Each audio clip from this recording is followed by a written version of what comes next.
हम्म। हम्म।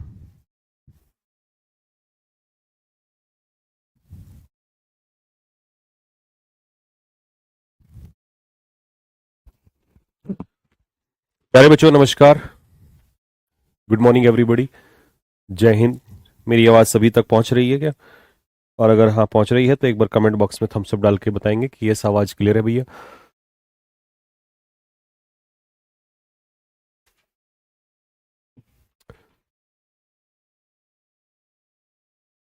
चलिए जी, एक बार जरा थम्स अप डाल के बता देंगे, फिर हम फटाफट सॉल्व करते हैं आज के क्वेश्चंस को। विजय कुमार मीना, सचिन कालिया, अनीता कुमारी, सूरज कुमार, संगीता कुमारी, रंजीत कुमार, अंशिका, सभी बच्चे हमारे साथ जुड़ चुके हैं। चलो जी शुरू करते हैं भाई। Good morning sir, good morning, good morning, good morning.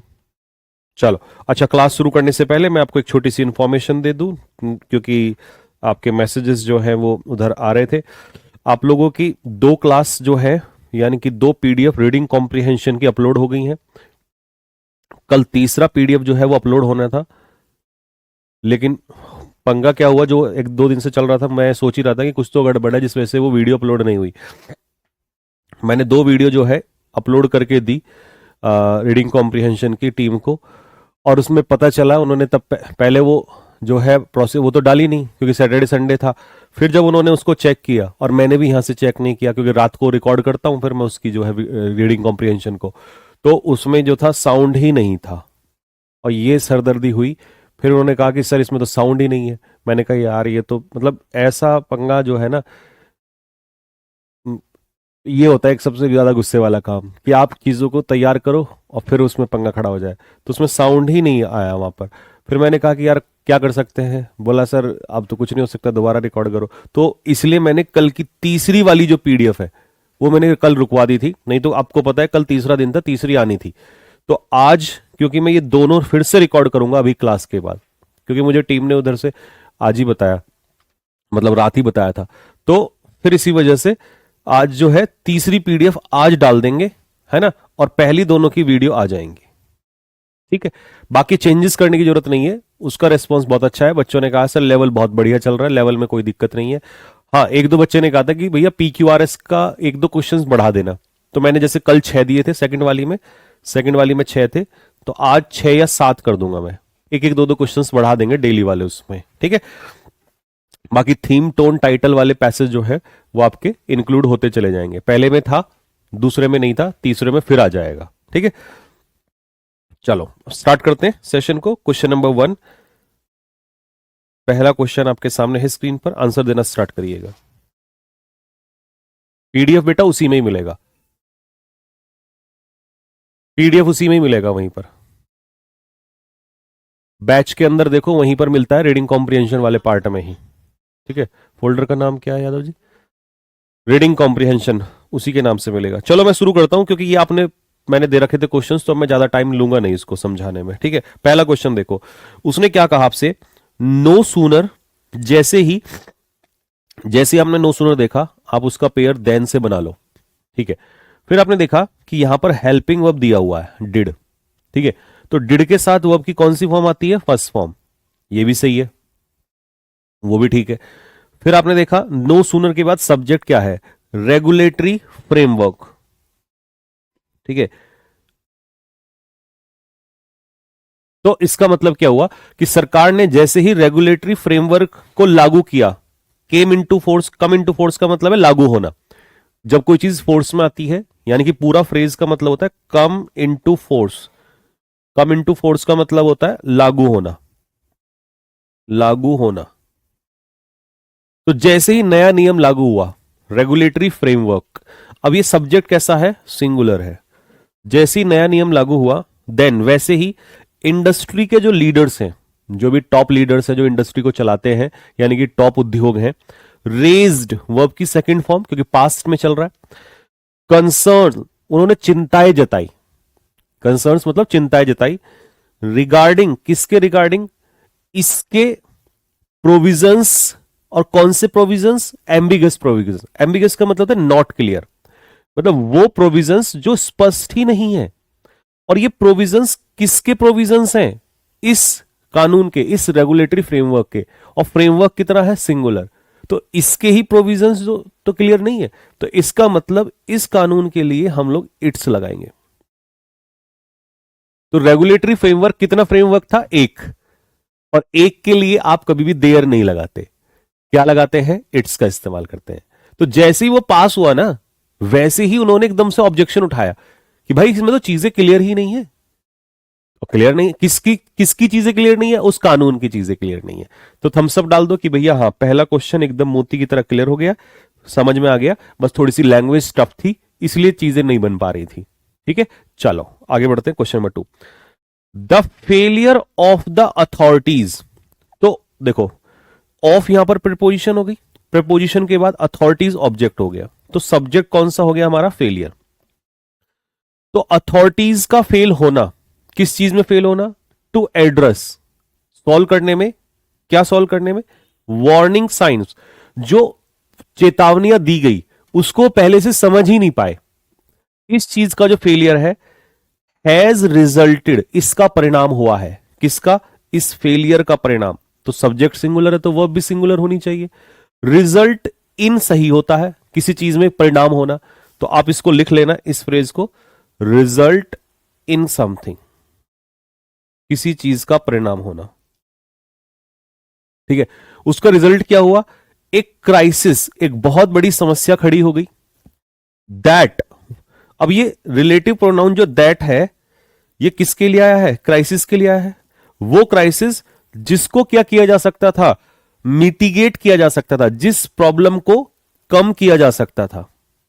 तो क्योंकि वो फेल हो गए उन साइंस को, उन वार्निंग्स को समझने में, उसकी वजह से एक मुसीबत खड़ी हो गई, और वो क्राइसिस जो कम भी हो सकता था, वो लॉस, जो प्रॉब्लम है जो खड़ी हुई है, वो कम भी हो सकती थी, लेकिन ये क्राइसिस किसी के द्वारा कम किया जाएगा। Crisis could have been mitigated. ठीक है, तो वो जो क्राइसिस जो है, इतना बड़ा क्राइसिस हो गया, इतनी बड़ी प्रॉब्लम खड़ी हो गई, इसको कम भी किया जा सकता था, किया जा सकता था किसी के द्वारा। तो इसका मतलब जब भी बात आती है पैसिव की, तो मॉडल के पीछे अगर हैव दिया है, बीन के साथ वर्ब की थर्ड फॉर्म लगेगी। आगे समझ में। तो ये मेरे भाई क्वेश्चन था, क्वेश्चंस एकदम solid questions, the best questions. Next, Dev Chaudhary, मैंने अभी वीडियो को पीछे करके देखो, मैंने बता दिया अभी अभी आपको। अगला, द मिनिस्टर एम्फेसाइज्ड, मिनिस्टर ने जोर दिया, एम्फेसाइज ट्रांजिटिव वर्ब होती है, इसके पीछे कोई प्रपोजिशन नहीं आती है, कभी यहां पर ऑन लगा दो। किस बात पे जोर दिया, ट्रांसपेरेंसी पे जोर दिया, एम्फेसाइज का ऑब्जेक्ट हो जाएगा ट्रांसपेरेंसी, जो नाउन के रूप में दिया है, और नाउन से एंड कंजक्शन से दूसरा नाउन जुड़ा है, अकाउंटेबिलिटी। तो किस किस पे जोर दिया, एम्फेसाइज, किस किस पे एम्फेसाइज किया, पहला ट्रांसपेरेंसी पे और दूसरा अकाउंटेबिलिटी पे। ठीक है, बात समझ में आ गई। बट, लेकिन, अब बट के बाद जो है, यहां से दूसरा क्लॉज स्टार्ट हो गया। ठीक है, तो उसने कहा कि मिनिस्टर ने जोर दिया ट्रांसपेरेंसी पे और अकाउंटेबिलिटी की, भाई जिम्मेदारी भी होनी चाहिए और ट्रांसपेरेंसी भी होनी चाहिए, है ना, दायित्व, उत्तरदायित्व तो होना चाहिए ना। लेकिन उसने ये भी कहा, द मिनिस्टर रिफ्रेन्ड, उसने कहा कि भाई बच के रहो, किससे, फ्रॉम एक्सप्लेनिंग, इस बात से कि हाउ सच प्रिंसिपल्स, कि कैसे ये जो सिद्धांत है, वुड बी ऑपरेशनलाइज्ड, इनको कैसे लागू किया जाएगा, इन प्रिंसिपल्स को कैसे लागू किया जाएगा, ये ऑपरेशनलाइज कैसे होंगे। ठीक है, क्योंकि वो प्रिंसिपल्स किसी के द्वारा लागू होंगे, तो would plus be plus third form आ गई। लेकिन अब समस्या क्या है वो ध्यान से देखना, क्वेश्चन कितना बढ़िया है। मैंने आपसे कहा आई एम गोइंग, मैं जा रहा हूं, सही है, आपने कहा सही है। मैंने कहा आई एम गोइंग टू, अब सही है, नहीं। मैंने कहा I am going to school, बोला अब सही है। मेरे भाई, प्रपोजिशन तभी तो आती है जब इसके पीछे कोई ऑब्जेक्ट होता है, जब पीछे कोई ऑब्जेक्ट ही नहीं है तो आप प्रपोजिशन क्यों ही लगाओगे जब ऑब्जेक्ट नहीं है। तो यहां पर उसने एम्फेसाइज किया ट्रांसपेरेंसी पे और अकाउंटेबिलिटी पे, लेकिन किस चीज की अकाउंटेबिलिटी, यहां तो कोई ऑब्जेक्ट ही नहीं लिखा, और जब ऑब्जेक्ट नहीं लिखा तो इसका मतलब फॉर प्रीपोजिशन तो आएगा ही नहीं। अकाउंटेबिलिटी फॉर समथिंग, उसको लिखना था किस चीज की अकाउंटेबिलिटी, बट वो तो है ही नहीं। तो उसने ये भी सिखाया आपको इस क्वेश्चन में कि अगर ऑब्जेक्ट नहीं है तो आप यहां पर प्रीपोजिशन का इस्तेमाल नहीं करोगे।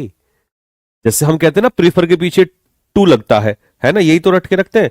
लेकिन एक बात बताना, अगर मैं कहूं आपसे कि प्रीफर, आई प्रीफर टी, मैं चाय पसंद करता हूं, क्या ये क्वेश्चन गलत है? नहीं। आई प्रीफर टी टू, अब गलत है क्योंकि पीछे मैंने कुछ लिखा ही नहीं। हां, अगर मैं यहां पर लिख दूंगा कॉफी, तो अब इस टू प्रीपोजिशन का ऑब्जेक्ट हो गया कॉफी। तो जब तक ऑब्जेक्ट ही नहीं है तो आप वो प्रीपोजिशन लगाओगे ही नहीं वहां पर। जैसे उसने कहा यार सीनियर जूनियर है ना, ये सब अपने पीछे टू लेते हैं, तो मैंने कहा ही इज सीनियर, क्या मुझे यहां कुछ लगाने की जरूरत है? नहीं।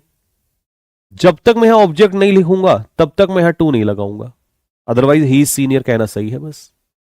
तो ये बेहतरीन और शानदार क्वेश्चन था। आ जाओ क्वेश्चन नंबर 4 पे। हार्डली स्केर्सली से जब भी पेयर बनेगा तो ये भी नोटिस करो कि वो कंजक्शन वाला है या कहीं एडवर्ब वाला है, क्योंकि हमेशा जरूरी नहीं होता कि हार्डली स्केर्सली तुम उसका कंजक्शन के रूप में पेयर बनाओ, ये भी गलतियां करते हैं। ठीक है, जैसे कि हार्डली स्केर्सली दे दिया, व्हेन दे दिया, तो दो क्लॉज यहां पर होने चाहिए, कंजक्शन से है। अगर हार्डली स्केर्सली कंजक्शन है तो वहां पर दो क्लॉज होने चाहिए कि दो क्लॉज को जोड़ता है, जैसे नो सूनर देन जोड़ता है। उसके बाद हमारा हेल्पिंग वर्ब आ गया, उसके बाद हमारा सब्जेक्ट आ गया, और उसके बाद बीन आ गया और थर्ड फॉर्म आ गई। इसका मतलब बीन के बाद थर्ड फॉर्म का मतलब है पैसिव वॉइस। ठीक है, तो जैसे ही जो सबूत थे, जो फाइंडिंग्स थी, जो भी उनको मिला, वो पब्लिक के सामने आया, तो वो किसी के द्वारा ही सामने आया होगा।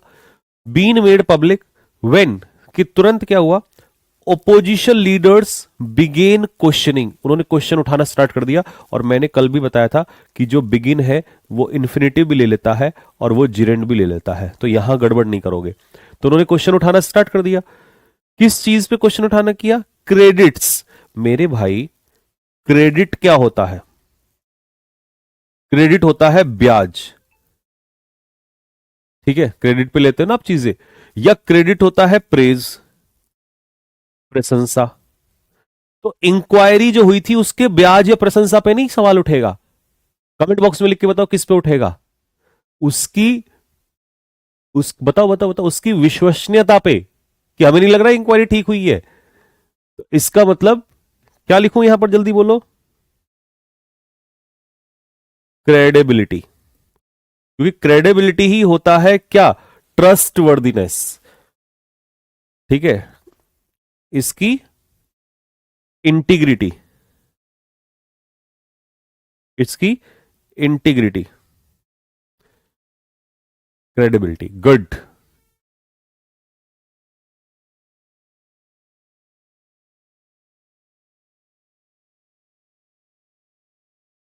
ठीक है, चलो अगला क्वेश्चन। तो question number 3, the notion. Notion का मतलब यहां पर क्या है? विचार। क्या क्या आइडिया है? नोशन वैसे तो हम आइडिया को कहते हैं। The notion, the idea that, की efficiency must come at the cost of equity, कि एफिशिएंसी जो है वो इक्विटी के कॉस्ट पे आनी चाहिए, मतलब उसके बेस पे आनी चाहिए। ठीक है, हैज डोमिनेटेड, इस नोशन ने, इस आइडिया ने डोमिनेट किया है। तो ये आइडिया तो जो क्या है, सिंगुलर है, क्योंकि एफिशिएंसी जो सब्जेक्ट है इसका वर्ब कौन है? मस्ट है। लेकिन जो नोशन सब्जेक्ट है इसका वर्ब कौन है? हैज। तो हैज लॉन्ग डोमिनेटेड, इस आइडिया ने लंबे समय से डोमिनेट किया चीजों को। ठीक है, अब आगे बढ़ो।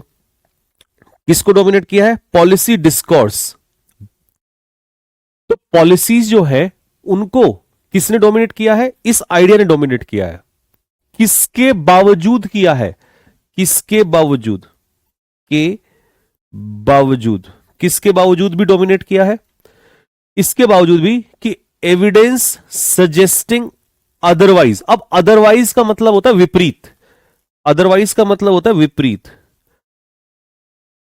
जबकि एक तरफ तो एविडेंस कुछ और ही सजेस्ट कर रहे हैं। देखो साफ साफ लिख के दे दिया उसने यहां पर आपको कि सबूत कुछ और ही बयां कर रहे हैं, लेकिन फिर भी इस आइडिया इतने लंबे समय से रूल करता हुआ आ रहा है ये।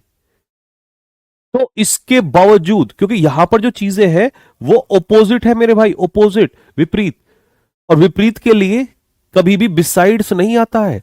बिसाइड्स का मतलब क्या होता है? बिसाइड्स का मतलब क्या होता है? बिसाइड्स का मतलब होता है in addition to, in addition to, के अतिरिक्त। तो यहां पर हमें किस क्या चाहिए बताओ जल्दी से कमेंट बॉक्स में। अगर हमें के बावजूद कहना है तो इसके लिए हमें चाहिए डिस्पाइट या इंस्पाइट ऑफ।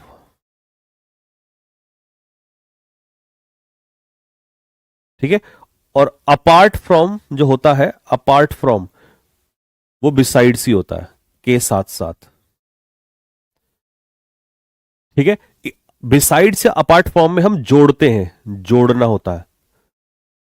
और डिस्पाइट इंस्पाइट ऑफ ऑपोजिट चीजों को जो, और ध्यान रखना ये भी प्रीपोजिशन है, ये भी प्रीपोजिशन है। तो आगे एविडेंस सजेस्टिंग द अदरवाइज। ठीक है, ये तो फ्रेज है। क्लियर हो गया बात? शाबाश, बहुत बढ़िया। नेक्स्ट, अगला क्वेश्चन नंबर 6। वाइल, जबकि एक तरफ द ऑर्गेनाइजेशन यानी कि जो संगठन है, क्लेम्स, वो ये दावा करता है टू प्रायोरिटाइज एम्प्लॉय वेलफेयर। एक तरफ जो संस्थान है, जो संगठन है, वो कहता है कि भाई मैं तो इन एम्प्लॉय के वेलफेयर का दावा करता है, मतलब कहता है मैं तो इनका भला चाहता हूं। ठीक है, क्लेम्स मतलब वो कहता है, दावा करता है, टू प्रायोरिटाइज, कि वो प्रायोरिटी देता है किसको? एम्प्लॉय के भले को, कि भैया हम तो एम्प्लॉयज का भला चाहते हैं। एक तरफ तो ये कह रहा है। ठीक है, ऑर्गेनाइजेशन सिंगुलर है इसीलिए क्लेम्स यहां पर सही लगा है। ठीक है, आगे, इट्स रिसेंट एक्शंस, जबकि दूसरी तरफ, अब यहां से दूसरा क्लॉज स्टार्ट हो गया, इसके जो अभी के जो काम है, जो हरकतें हैं, सजेस्ट, वो ये दर्शाती है अ ग्रोइंग डिस्पैरिटी, एक बढ़ती हुई असमानता। वो तो कह रहे कि हम सबको इक्वल रख रहे हैं, बट असमानता आ रही है किस किस में? Between rhetoric along with actual work place practices. अब रिटोरिक का मतलब है बढ़ा चढ़ा के बोलना, बड़ी बड़ी फेंक रहा कि हम तो ये चाहते हैं, वो चाहते हैं। तो एक तो हो गया, पहला तो हो गया रिटोरिक। रिटोरिक का मतलब आप समझिए, रिटोरिक का मतलब होता है एग्जेगरेटेड स्पीच, मतलब बढ़ा चढ़ा के वो फेंकने वाली बात। और दूसरा एक्चुअल वर्क प्लेस प्रैक्टिसेस, कह कुछ और रहे हो, काम कुछ और हो रहा है। इन दोनों बातों में असमानता, डिस्पैरिटी मैंने बताई थी, वो क्या? कमेंट बॉक्स में लिख के बताओ। डिस्पैरिटी का मतलब बताया था मैंने असमानता। ठीक है, डिसिमिलैरिटी। बात क्लियर हो गई? लेकिन बिटवीन का जो पेयर है मेरे भाई, वो कभी भी अलोंग विद से नहीं बनता, वो एंड से बनता है। तो between rhetoric and actual workplace practice, इन दोनों चीजों में। तो मेरे भाई फोर्थ इसका आंसर हो जाए।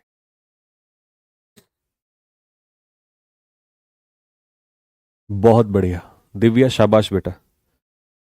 चलो अब आ जाओ, द बिलीफ, ये विश्वास, दैट। अब एक मिनट के लिए मैं इसको हटा देता हूं। एक मिनट के लिए आपको मैं कह रहा हूं भाई, मुझे इसे पढ़ाना ही नहीं है, मैं इसे आसान करके सिखाना चाह रहा हूं एक मिनट के लिए, क्योंकि सेंटेंस को पहले तोड़ना भी सीखो लो। द बिलीफ, ये जो विश्वास है, हैज बीन इंक्रीजिंगली क्वेश्चन, इस बिलीफ पे हमेशा सवाल उठे हैं इकोनॉमिस्ट के द्वारा। बिल्कुल सही है। हैज बीन क्वेश्चन का मतलब है किसी के द्वारा। कुछ बच्चे कहेंगे आईएनजी क्यों नहीं आया? बेटा हैज के पीछे बीन लगे और वर्ब की थर्ड फॉर्म लगे तो समझ जाना ये पैसिव है, परफेक्ट का पैसिव है। और क्वेश्चन हो गई वर्ब, और कैसे क्वेश्चन उठे हैं? इंक्रीजिंगली, तो ये हो गया हमारा एडवर्ब। ये भी सही है। किसके द्वारा? इकोनॉमिस्ट के द्वारा। हु, रिलेटिव प्रोनाउन से पहले हु क्या है? प्लूरल है। अगर ये प्लूरल है तो आर्ग्यूज नहीं होना चाहिए, आर्ग्यू यहां पर सही है। जो हमेशा ये कहते हैं who argue for state intervention, जो हमेशा ये चाहते हैं कि स्टेट इंटरवेंशन हो। और आर्ग्यू फॉर सही है, ये भी सही है, आर्ग्यू फॉर, इसमें कोई प्रॉब्लम नहीं है। तो अब समस्या इसका मतलब यहां तो नहीं है, फिर उसी में होगी क्लॉज में ही। अब आ जाओ क्लॉज पे, एक बार चेक कर लो। देखो, द बिलीफ, ऐसा मानना, क्या? कि मार्केट फोर्सेस, अब मार्केट फोर्सेस जो है वो सब्जेक्ट है, दूसरा क्लॉज स्टार्ट हो गया। कैन एंश्योर, वो सुनिश्चित कर सकते हैं। ये मॉडल हो गया, ये हो गई आपकी मेन वर्ब, ठीक है, ये मॉडल हेल्पिंग वर्ब। ऐसा मानना कि market forces can ensure equitable growth, कि समान ग्रोथ जो है वो कौन देगा, मार्केट फोर्सेस। ऐसा मानना इस बात को सुनिश्चित करता है। तो साफ साफ समझ में आ रहा है कि एंश्योर ऑफ नहीं होता, ensure is equal to sure of. तो एंश्योर ट्रांजिटिव वर्ब होती है, ये अपने पीछे ऑफ नहीं लेता, ठीक है, ये क्वेश्चन था। तो ऐसा मानना कि मार्केट फोर्स अकेले ही इक्विटेबल ग्रोथ दे सकते हैं, इस बात पे सवाल उठे हैं। तो साफ साफ क्वेश्चन पता चल रहा था, आपका पहला क्वेश्चन।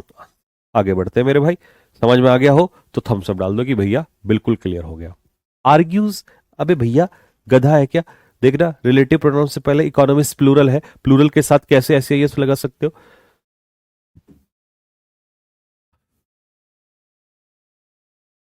अक्षय कुमार बेटा, इससे लो ही लेवल आएगा, ये लेवल तो जल्दी से हिलता भी नहीं बच्चों से। अगर इसको इतने टफ क्वेश्चंस अभी यूट्यूब पे पढ़ा दूं ना, तो आपको पता ही है क्लास में बवाल खड़ा हो जाता है। चलो, not only did the policy fail to address structural inefficiency, but it also overlooked the socio-political constraints which significantly hampers effective implementation at the grassroots levels।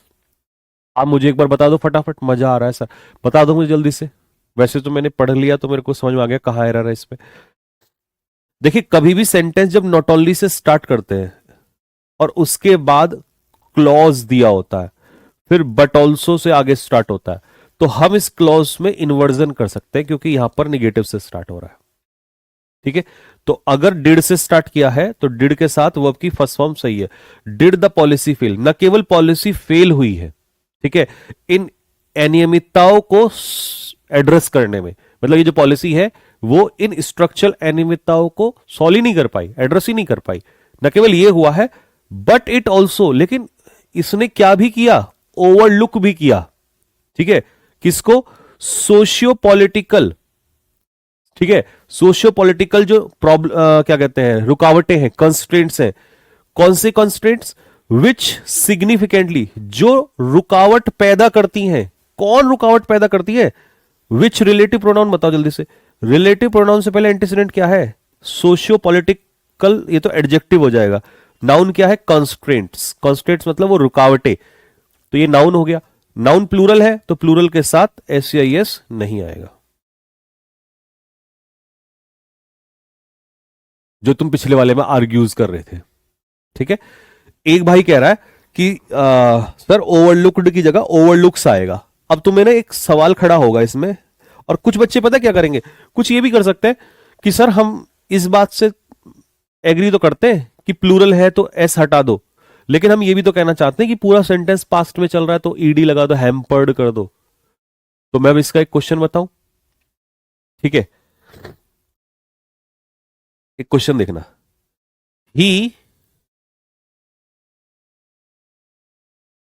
Said that, बहुत सिंपल सी भाषा में, honesty was the best policy.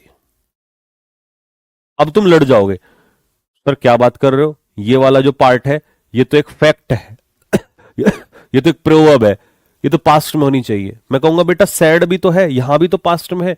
आप कहोगे sir ऐसा थोड़ी ना होता कि हमेशा पास्ट में, तो पूरा ही पास्ट में चलेगा, ये होने दो पास्ट में, ये तो एक स्टेटमेंट है, पास्ट में दे दिया उसने, बट ये तो एक फैक्ट है ना, और फैक्ट हमेशा किस में रहते हैं, प्रेजेंट में। अब तुम मुझे एक बात बताओ, न केवल पॉलिसी ऐसा करने में फेल हुई थी, हो सकता है ये पास्ट में हो सकता है कि भाई वो चीज पास्ट में हुई हो, बल्कि इसने इग्नोर कर दिया था, ये भी सही है। किस चीज को इग्नोर किया था, उन सामाजिक समस्याओं को, ठीक है, उन समस्याओं को जो रोकती हैं ठीक है, इफेक्टिव इंप्लीमेंटेशन को ग्रास रूट लेवल पे जाने से, ये तो कल भी रोकती थी। ये जो सोशियो पॉलिटिकल प्रॉब्लम्स है ना, रेस्ट्रेंट्स है, ये ग्रास रूट लेवल पे जाने से आज भी बहुत सारी चीजें ग्रास रूट लेवल पे नहीं जा पाती हैं। पहले भी नहीं जा पाती थी, आज भी नहीं जा पाती हैं। ये तो एक फैक्ट है। तो यहां मेरी मजबूरी नहीं है कि मैं हैम्पर्ड करूंगा। देखिए, हो सकता है जनरली कोई टीचर अगर आप कहो तो हैम्पर्ड कर दे, भाई पूरा लगा दो, लेकिन मैं इसको नहीं लगाऊंगा, जबरदस्ती नहीं करूंगा। क्यों?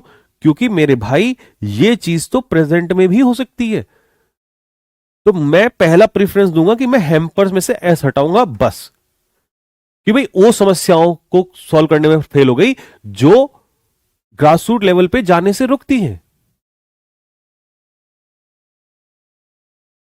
दिव्या यादव, सर आपकी इतनी मेहनत, 90% क्वेश्चन टफ भी सॉल्व हो रहे हैं, बस मुझे यही चाहिए भाई। पहले तुम बताओ, समझ में आया सभी को? सर बट इट ऑल्सो या but also it, Vishant Kapoor. बेटा देखिए, हम but plus subject of second clause also, ये हम लोग यूज कर सकते हैं, ये गलत नहीं है कि बट ऑल्सो के बाद ही सब्जेक्ट आएगा, ऐसा जरूरी नहीं है। ठीक है, क्लियर हो गया? गुड, शाबाश। 3 क्वेश्चन हो गया, मतलब ये वाला थर्ड में आ रहा होगा। आगे क्वेश्चन पे आओ। Rarely have policy makers acknowledged, देखो यहां पर ध्यान से सुनना, रेयरली, मुश्किल से कभी कभार ऐसा हुआ होगा, हार्डली, रेयरली, स्केर्सली से सेंटेंस शुरू हो रहा है तो हेल्पिंग वर्ब पहले आना चाहिए। आगे हैव के बाद थर्ड फॉर्म। रेयरली, कभी कभार आपने पीछे से लेकर अब तक ऐसा देखा होगा कि पॉलिसी मेकर्स ने यह चीज एक्सेप्ट की होगी, दैट की short term physical gains often come on the expense of long term institutional stability, कि जो शॉर्ट टर्म फिजिकल गेन्स होते हैं ये किसकी वजह से आते हैं? लॉन्ग टर्म इंस्टीट्यूशनल स्टेबिलिटी की वजह से आते हैं। जो शॉर्ट टर्म फिजिकल गेन्स होते हैं ना, वो किस वजह से आते हैं? जब लॉन्ग टर्म स्टेबिलिटी आती है, इंस्टीट्यूशनल स्टेबिलिटी आती है, इस वजह से आते हैं। अब तुम में से कई बच्चे जो है वो एकदम से, तुम्हें क्या, बहुत बच्चा जब करेगा पेपर में तो वो जैसे हार्डली रेयरली या तो पैसे इसको हेड कर देगा, लेकिन ये वो पास्ट का सेंटेंस नहीं है। दूसरा, वो वैन को ढूंढेगा कहीं ना कहीं, तो वो पता क्या कर देगा, यहां पर दैट की जगह वैन लगा देगा। उसका मतलब होता है जब आप हार्डली, स्केर्सली, रेयरली से सेंटेंस शुरू करते हैं और वैन लगाते हैं तो आप 2 सेंटेंस को जोड़ रहे होते हो, दो क्लॉज को, जिनमें काम बैक टू बैक हुआ होता है। कि मुश्किल से ही ट्रेन गई थी, तुरंत जो है वहां पर वो लोग आ गए। लेकिन इसमें तो कुछ और कह रहा है कि पीछे से लेकर आज तक, क्योंकि प्रेजेंट परफेक्ट है, आज तक मुश्किल से कभी ऐसा हुआ होगा, क्या हुआ होगा, कि जो शॉर्ट, अब दैट के बाद तो उसने एक स्टेटमेंट हमें बता दिया कि आज तक कभी ऐसा हुआ होगा कि भाई शॉर्ट टर्म फिजिकल गेन्स जो है वो इस कीमत पे आते हैं। तो ये तो पास्ट का कोई इंसिडेंट नहीं है, तो 2 क्लॉज ऐसा जोड़ने की कोई वो नहीं है, तो आप यहां पर वैन नहीं लगाओगे, दैट सही है। ठीक है, लेकिन अब समस्या क्या है वो समझो, मैं समझाता हूं कि शॉर्ट टर्म फिजिकल गेन्स, अब फिजिकल गेन्स जो है ये प्लूरल सब्जेक्ट है, इसके साथ कम जो है यहां पर सही है। अक्सर जो है आता है, किस वजह से आता है?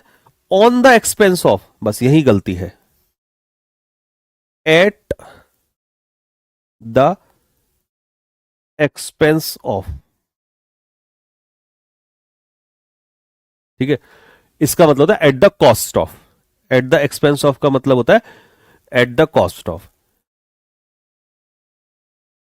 एट द कॉस्ट ऑफ, इस वजह से आता है।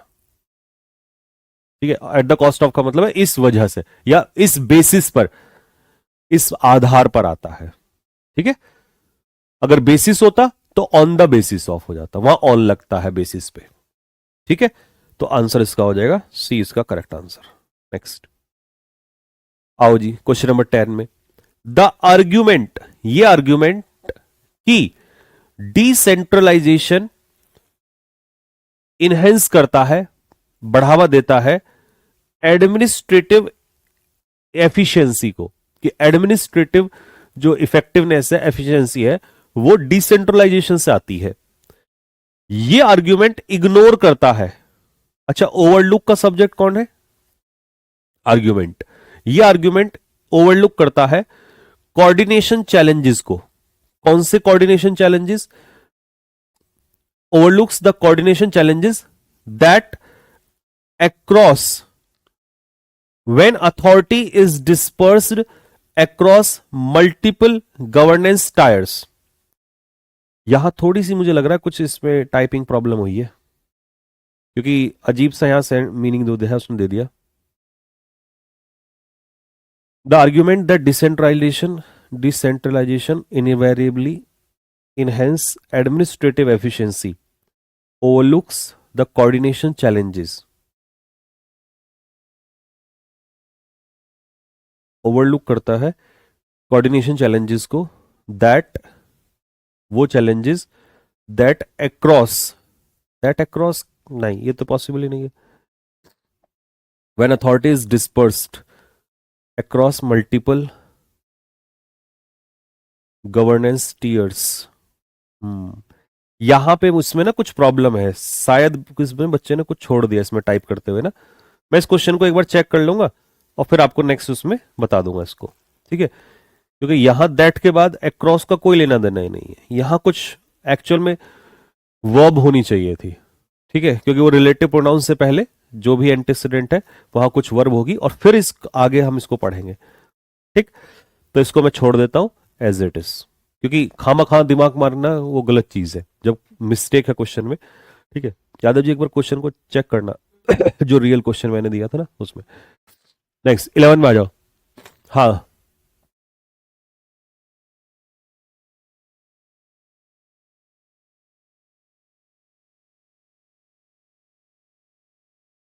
डिस्पर्स के साथ कोई प्रेपोजिशन नहीं है।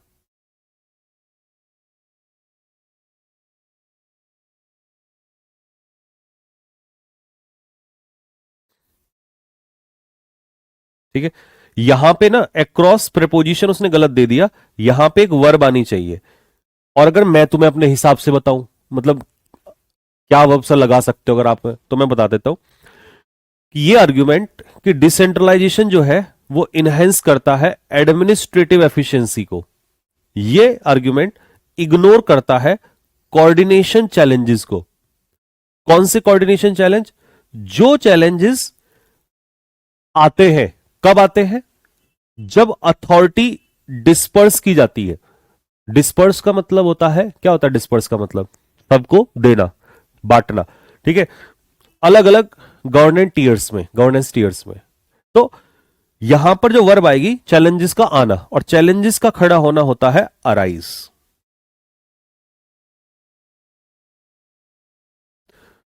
ठीक है, जैसे हम कहते हैं ना प्रॉब्लम्स अराइज, प्रॉब्लम्स आती हैं व्हेन, कब आती हैं? जब हम ऐसा करते हैं। तो यहां पर अराइज होना था, ठीक है? यहां पर अराइज होना था, अक्रॉस की जगह अराइज होना था। क्लियर हो गया? अब एरर क्या था? वो एरर कुछ और था इसमें, उसकी जगह अराइज आना था, लेकिन वो इन्होंने बच्चों ने स्पेलिंग मिस्टेक्स कर दी। तो ठीक है, कोई नहीं, हम अब इसको एज इट इज छोड़ देते हैं यहां पर। तो लेकिन आपको समझ में आ गया ना? देखो गलती, डन।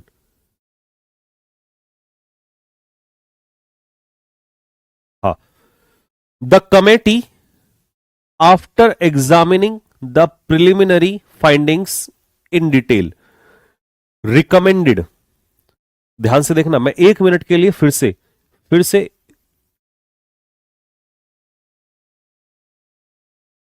इस फ्रेज को हटा रहा हूं। तो मैंने सब्जेक्ट ले लिया committee. The committee recommended, committee ने रिकमेंड किया।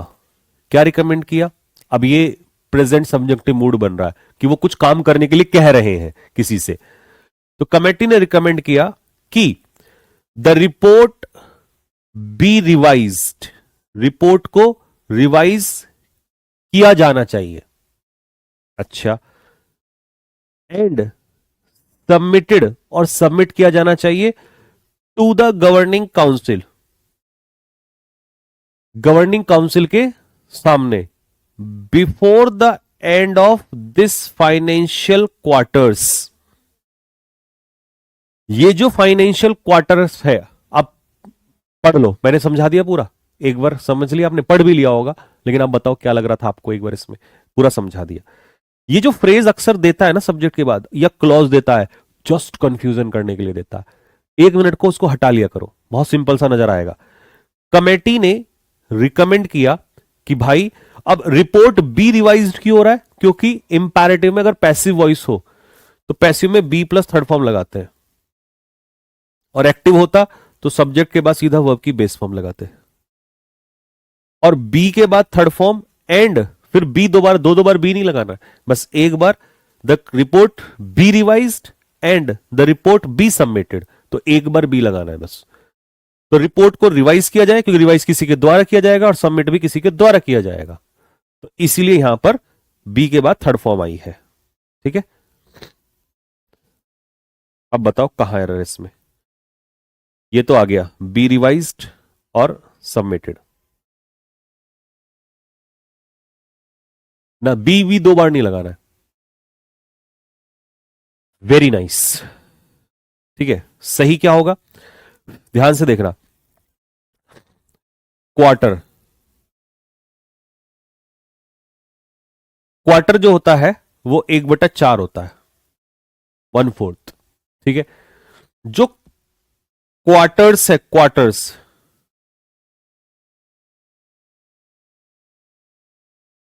क्वार्टर्स पता है किसके लिए यूज करते हैं, क्वार्टर्स हम लोग यूज करते हैं यानी कि वो जगह जहां पर सोल्जर्स जो है रहते हैं, यानी कि पर्सनल जो कर्मचारी है वो लोग रहते हैं, उसको क्वार्टर्स कहते हैं। फाइनेंशियल क्वार्टर्स नहीं होता, ध्यान रखना।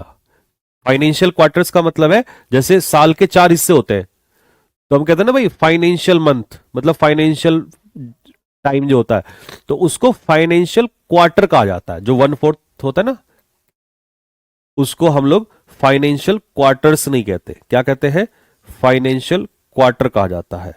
तो ये याद रखना कि फाइनेंशियल क्वार्टर्स नहीं होता।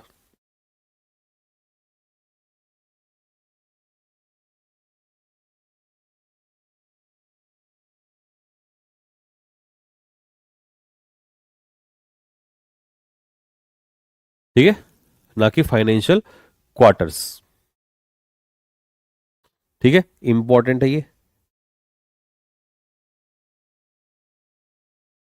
ठीक है, और फाइनेंशियल क्वार्टर क्या होता है, इसको हम लोग कहते हैं वित्तीय साल,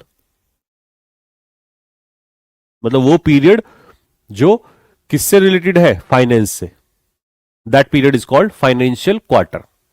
ठीक, चलो अगले टॉपिक पे आ जाओ, क्वेश्चन नंबर 12। अच्छा, तो मैंने इसमें ये वाला पार्ट हटवाया था, इसको अब पढ़ लेना, ये बहुत सिंपल ही है। कमेटी आफ्टर एग्जामिनिंग, मतलब एग्जाम यानी कि जांचने के बाद, किसको, प्रिलिमिनरी फाइंडिंग्स को, और in detail, in a detail नहीं होता, इन डिटेल होता, विस्तार से। ठीक, अगले क्वेश्चन पे आ जाओ। The report was aimed, report का उद्देश्य था, नॉट मेयरली, अब ध्यान से रखना, कई बच्चे इसको गलत पकड़ा होगा कि नहीं नॉट ओनली का पेयर बट ऑल्सो से बनेगा, तो हम नॉट, अगर नॉट ओनली नहीं है और इसने नॉट मेयरली दे दिया है, तो यानी कि वो यहां पर नॉट ओनली को नॉट मेयरली, न केवल इस चीज से, मात्र इस चीज से, तो आप ये यूज कर सकते हो, ये गलत नहीं है, याद रखना। रिपोर्ट का उद्देश्य था not merely at identifying procedural lapses, जो प्रोसीजरल कमियां हैं उनको निकालना उद्देश्य नहीं था, बट ऑल्सो ये काम करना, अब समझ गए होंगे आप, लॉन्ग टर्म रिफॉर्म्स लाना भी, वो reforms that could enhance transparency, जो रिफॉर्म्स इनहेंसी सॉरी ट्रांसपेरेंसी ला सकते हैं अक्रॉस रेगुलेटरी इंस्टीट्यूशन, सभी इंस्टीट्यूशंस के अंदर। तो कहां दिखाई दिया कि जब आप not only but also, not only but also say जोड़ रहे हो तो हमेशा पैरेललिज्म होना चाहिए। तो aimed, not only aimed at this but also at this, तो यहां पर मुझे क्या करना पड़ेगा, क्योंकि एट इन्होंने अंदर ले रखा है, तो मैं यहां पर क्या कर दूंगा, एट रिकमेंडिंग। और मारा कहां जाएगा बच्चा, कि वो नॉट ओनली पे एरर लगा देगा, तो ये चीज ध्यान रखनी है वहां पर। ठीक है, तो यहां नॉट मेयरली आप लिख सकते हो नॉट ओनली की जगह, लेकिन ये बर्दाश्त नहीं हो सकता है ना, पैरेललिज्म बर्दाश्त नहीं हो सकता, तो ये आपको पैरेललिज्म यहां पर बनाना ही पड़ेगा। तो क्वेश्चन इसका क्या बनेगा, सेकंड वाला आंसर होगा इसका। ठीक है, hardly had scarcely had the investigation concluded, सही है, हैड के बाद थर्ड फॉर्म सही है।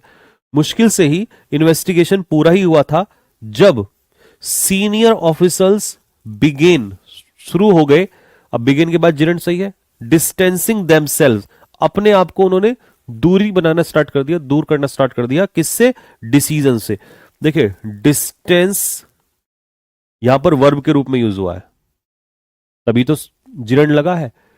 अगर आप बिगिन के पीछे जिरंड लगा रहे हो तो वर्ब में ही तो जिरंड लगता है, या तो 2+V1 या जिरंड, या तो होता बिगेन टू डिस्टेंस, उन्होंने डिस्टेंस बनाना शुरू कर दिया, या बिगेन डिस्टेंसिंग देमसेल्फ फ्रॉम, तो distance one self from something, किसी चीज से दूरी बनाने को कहते हैं। ठीक है, distance one self from something, ठीक है, या रिफ्रेन भी कह सकते हो, डिस्टेंस का मतलब रिफ्रेन ही तो है, बचना किसी चीज से, तो यहां पर तीसरा आंसर होगा।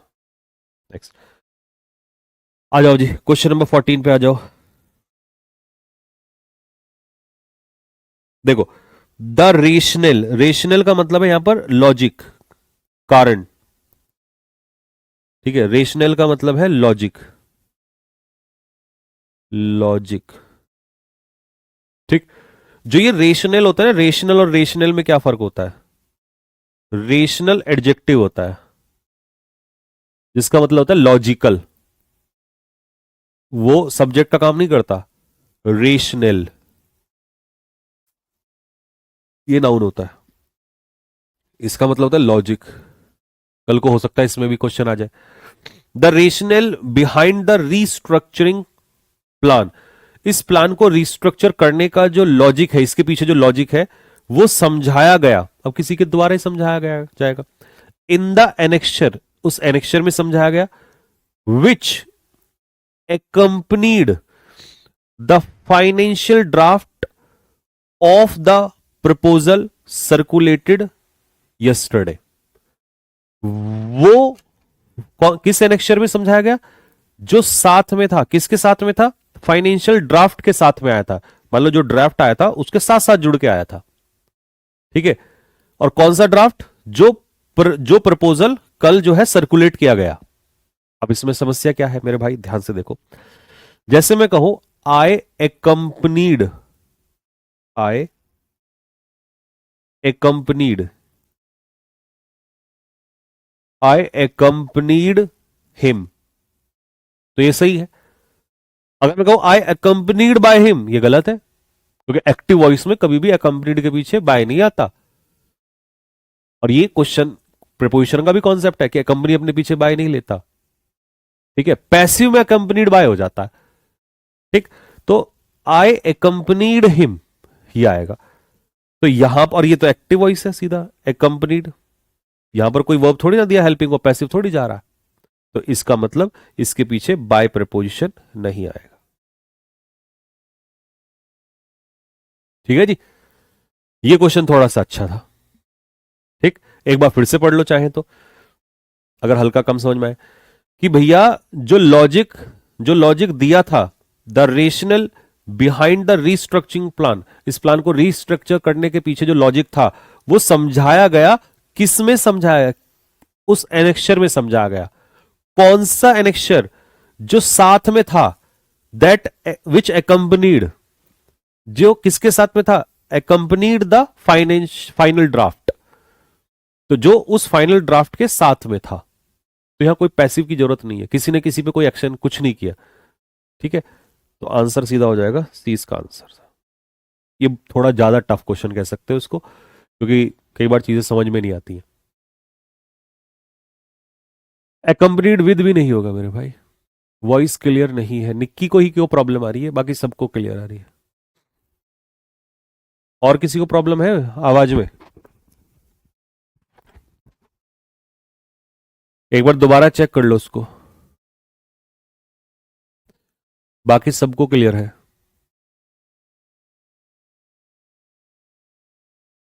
Next, most of the information, ज्यादातर information was classified as confidential, ज्यादातर इंफॉर्मेशन को गुप्त रखा गया, एंड इसीलिए रोका गया रिपोर्ट में from the final report.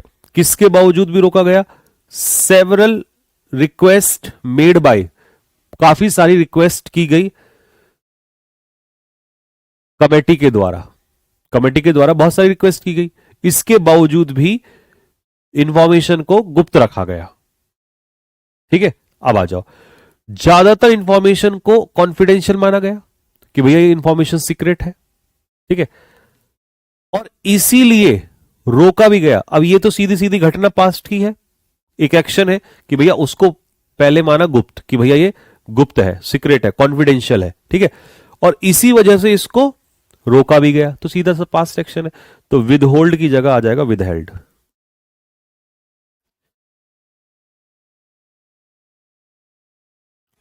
Past की घटना है, बी आंसर हो जाएगा। अब सही है, ठीक है।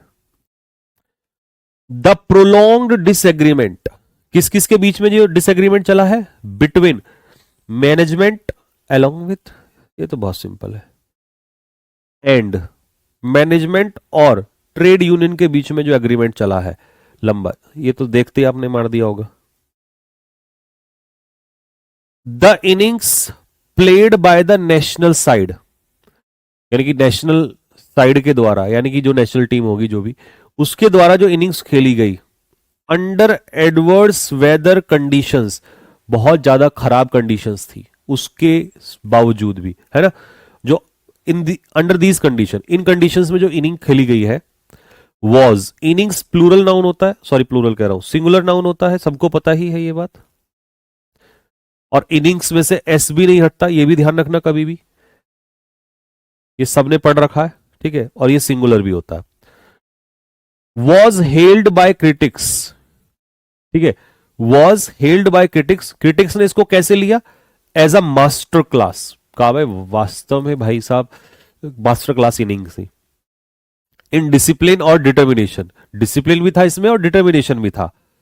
सिंस, क्योंकि एवरी बैट्समैन डेमोन्स्ट्रेटेड, हर बैट्समैन ने दिखाया, दर्शाया अनवेवरिंग पेशेंस, ऐसा पेशेंस जो कभी नहीं हट सकता, यानी कि फर्म पेशेंस।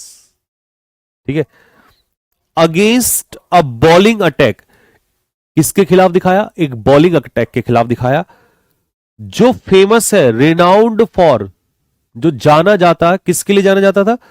अपनी प्रीसीजन के लिए एंड पेस के लिए, अपनी पेस के लिए और प्रीसीजन के लिए, कि भाई वो एक ही जगह पर बॉल करते, इसके लिए जाना चाहता है। कौन जाना जाता है? Bowling attack. मेरे भाई अगेंस्ट अगर बॉलर्स कहता, बॉलर्स, अगर बॉलर्स कहता तो देयर प्रीसीजन, उनका प्रीसीजन और उनकी पेस, लेकिन उसने बॉलर्स नहीं कहा, उसने कहा बॉलिंग अटैक, तो सब्जेक्ट, तभी तो आर्टिकल लगा यहां पर, हालांकि इसमें सारे बॉलर्स आ जाएंगे भाई, बॉलिंग अटैक में सारे बॉलर्स आ जाएंगे, बट एज अ होल तो हमने उसे बॉलिंग अटैक कह दिया ना, तो इसका मतलब ये सिंगुलर होगा, और उसके लिए मेरे भाई हिज का इस्तेमाल नहीं होगा, यहां पर इट्स का इस्तेमाल होगा। पूरी टीम को बोल रहा है एक साथ, और हिज तो किसी एक व्यक्ति की बात हो जाएगी। ठीक है, तो बॉलिंग अटैक हिज नहीं होगा वहां पर। हाँ, इतने सारे क्वेश्चंस को नोट कैसे करेंगे हर्ष भाटी? बेटा हर्ष, नोट थोड़ी करने होते हैं, तो मैंने वो दे रखी है, पीडीएफ दे रखी है ना, पीडीएफ, प्रिंटेबल पीडीएफ दे रखी है, उनकी फोटोकॉपी निकलवाओ और सॉल्व कर लो बस खुद से। ये कोई ग्रामर की थ्योरी थोड़ी ना है कि इसको नोट करना है, थ्योरी को नोट करा जाता है। ठीक है, नेक्स्ट,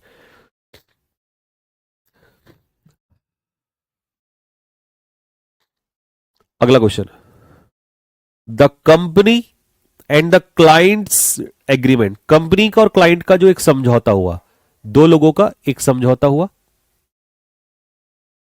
राहुल कह रहा है आवाज में थोड़ी प्रॉब्लम है, देखना भाई।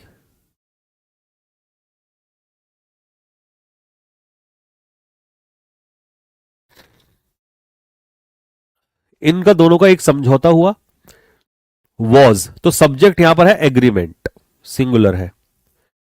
वॉज फाइनलाइज, उसको फाइनलाइज किया गया after several rounds of negotiation, काफी देर बातचीत चली उसके बाद।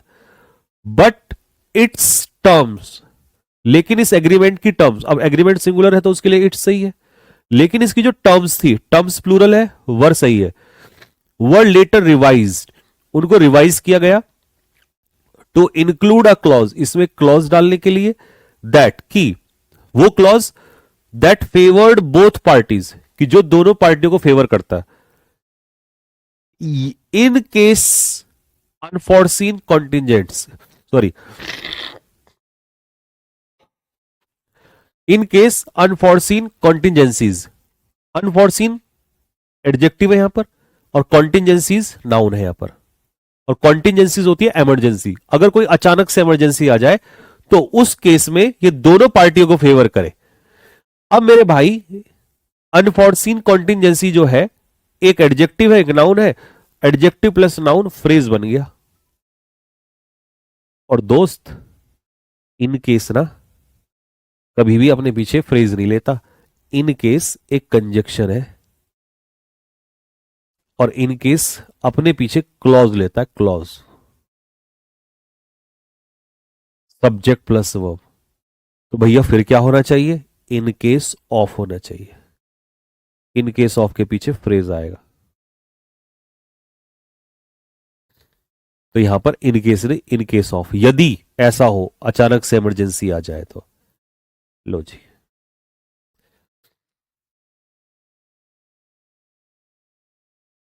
सूरज बेटा बता दिया मैंने स्टार्टिंग में, देखो वीडियो के।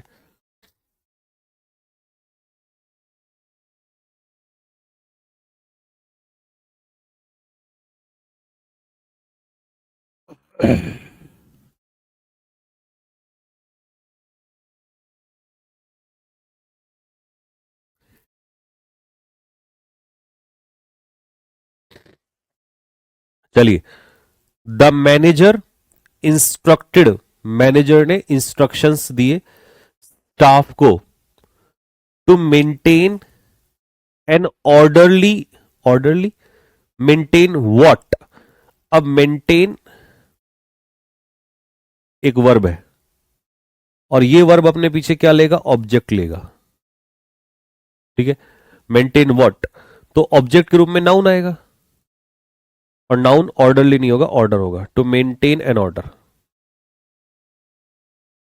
किसके दौरान, द इवैक्यूएशन, ठीक है, जब इवैक्यूएशन हो उस दौरान, क्या रोकने के लिए, जब खाली कराया जाए उस दौरान, ताकि पैनिक ना हो, एम्प्लॉइज के अंदर पैनिक ना हो एकदम से। तो ये तो सिंपल था, क्वेश्चन नंबर 2, इसका आंसर 2 हो जाएगा, ठीक है। तो आर्टिकल के बाद एन ऑर्डर हो जाएगा, नाउन आ जाएगा आर्टिकल के बाद। Next, the board was eager to understand, board जो था वो समझने के लिए बहुत ज्यादा एक्साइटेड था। दैट वाई, देखिए कभी भी कंजक्शन याद रखना, जब डब्ल्यू एच वर्ड कंजक्शन के रूप में काम कर जाए, ठीक है, तो वहां पर दैट नहीं आता है, दैट और वाई एक साथ नहीं आते, ठीक है। Why the profits had fallen, कि प्रॉफिट जो है वो तेजी से क्यों कम हो गया है, ठीक। तो आंसर इसका हो जाएगा ए, इसका आंसर हो जाएगा। The group of seasoned climbers, जो समूह है, जो ग्रुप है सीजनड क्लाइंबर्स का, सीजनड क्लाइंबर्स का मतलब है कौन से क्लाइंबर्स, पर्वतारोही होते हैं climbers, veteran experienced. Began the journey, उन्होंने जर्नी शुरू कर दी towards the base of Mount Kilimanjaro, Mount Kilimanjaro के बेस की तरफ। After months of rigorous training, काफी ट्रेनिंग चली उनकी और फिजिकल प्रिपरेशन भी हुई, ठीक है। Determined to document the rare flora and fauna, ठीक है, और वो दृढ़ संकल्प किया हुआ था उन्होंने किस चीज को डॉक्यूमेंट करने का, rare flora and fauna. Flora and fauna क्या होता है, एनिमल्स और प्लांट्स को फ्लोरा एंड फौना कहते हैं। दैट, ठीक है, वो फ्लोरा एंड फौना जो थ्राइव करते हैं एक्सट्रीम एल्टीट्यूड में। वो देखना चाह रहे थे कि भाई एक्सट्रीम एल्टीट्यूड में कैसे फ्लोरा एंड फौना जो है वहां पर रहते हैं। तो फ्लोरा एंड फौना जो है वो अपने आप में प्लूरल है, क्योंकि फ्लोरा एंड फौना तो एनिमल्स प्लांट्स को कहते हैं। ठीक है, तो इसीलिए थ्राइव की जगह थ्राइव्स हो जाएगा। ठीक है, थ्राइव की जगह थ्राइव्स में एस नहीं लगेगा क्योंकि सब्जेक्ट हमारा प्लूरल हो गया। तो आंसर इसका डी होगा। Next, during the meeting, meeting के दौरान the director attempted to explain, director ने कोशिश की समझाने की कि क्यों मार्केट स्ट्रेटजी जो है वो फेल हुई थी। Fail to achieve the expected sales target, क्यों वो अपनी सेल्स टारगेट नहीं ले पाए, ये उन्होंने समझाने की कोशिश की। किसके बावजूद? The campaign had received significant funding, उस कैंपेन को बहुत सारी फंडिंग मिली थी, इसके बावजूद। अब कैंपेन हो गया सब्जेक्ट, हैड रिसीव्ड हो गई वर्ब, ये बन गया हमारा क्लॉज। और मेरे भाई क्लॉज के लिए कभी भी डिस्पाइट नहीं आता, ऑल्दो आता है। ऑल्दो या दो ये यूज होंगे क्योंकि ये दोनों कंजक्शन है और कंजक्शन के पीछे ही क्लॉज आएगा। ये तो प्रीपोजिशन है, ये भी मैंने समझा दिया आपको कि डिस्पाइट और इंस्पाइट ऑफ ये प्रीपोजिशन होते हैं। ठीक है, तो तीसरा इसका आंसर हो जाएगा। She had received an offer from MNC, उसे एक ऑफर मिला है एक MNC से। ये तो क्वेश्चन यही समझ में आ जाएगा। देखो, MNC एक नाउन है और सिंगुलर काउंटेबल नाउन है, तो इससे पहले आर्टिकल लगना चाहिए एन MNC। ठीक है, तो उसे एक ऑफर मिला है एक MNC से। ठीक है, तो she had recently received an offer from an MNC, और MNC से पहले एन आता है क्योंकि ए का साउंड आएगा इसमें, तो वन आंसर हो जाएगा। बिटवीन यू एंड मी, तुम्हारे और मेरे बीच में, क्योंकि बिटवीन प्रेपोजिशन है तो प्रेपोजिशन अपने पीछे ऑब्जेक्ट लेगा। द एनालिस्ट क्लेम्ड, एनालिस्ट ने दावा किया कल की मीटिंग में that the new software was efficient, जो नया सॉफ्टवेयर था वो एफिशिएंट था, इफेक्टिव था इन प्रोसेसिंग डाटा। ठीक है, डाटा को प्रोसेस करने में।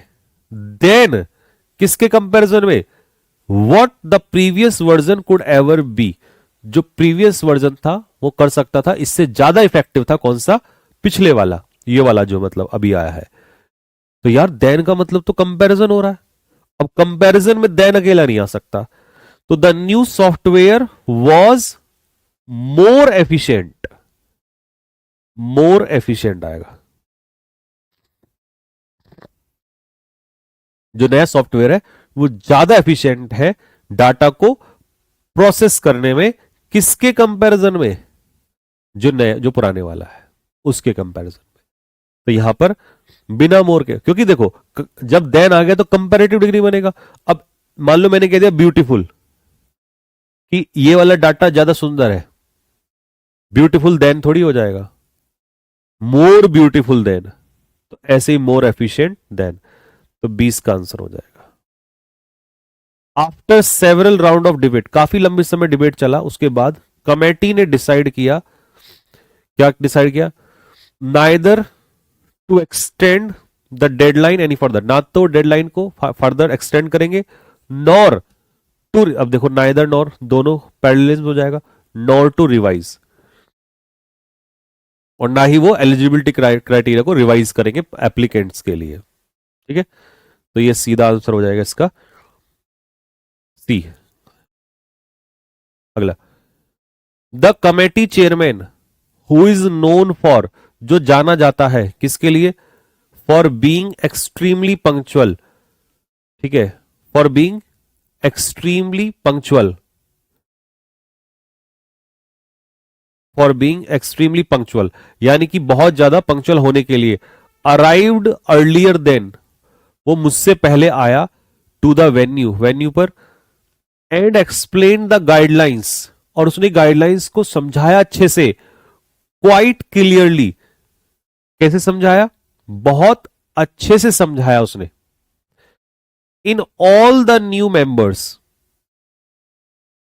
सभी मेंबर्स को, जितने भी नए मेंबर्स हैं उनको समझाया। अब बताओ कहां गलती है? हु चेयरमैन के लिए वो सही है, इज ये भी सही है, नोन फॉर किसी चीज के लिए जाना जाना ये भी सही है, ठीक है, प्रपोजिशन के पीछे जिरंड आ रहा है ये भी सही है, पंक्चुअल होने के लिए ये भी सही है, अराइव्ड, ठीक है। अब ये मत कहना यहां वॉज कर दो, हु इज नोन फॉर, हो सकता है कि वो अभी भी जाना जाता हो, इसमें कोई दिक्कत नहीं है।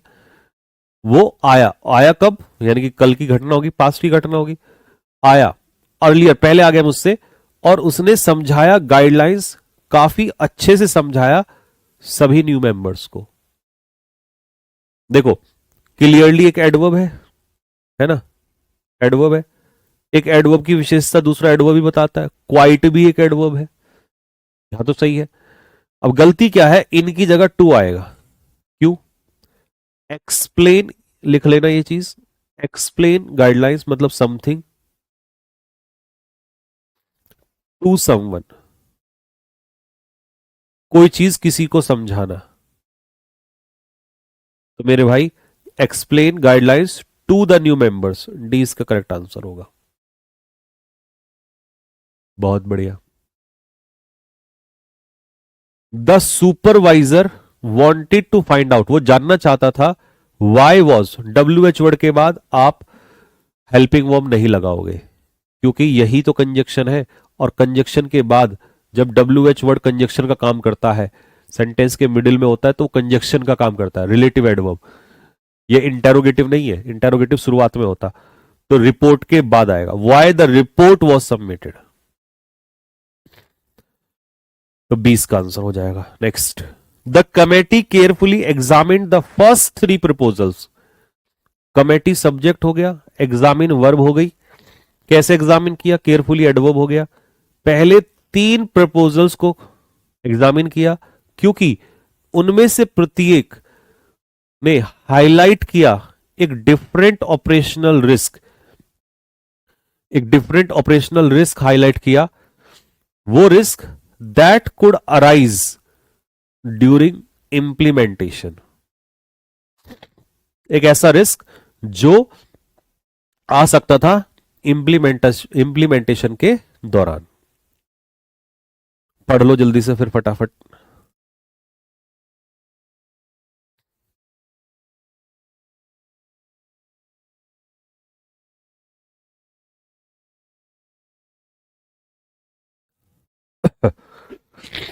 क्या मिला आप लोगों को इसमें, बताओ जल्दी से फटाफट।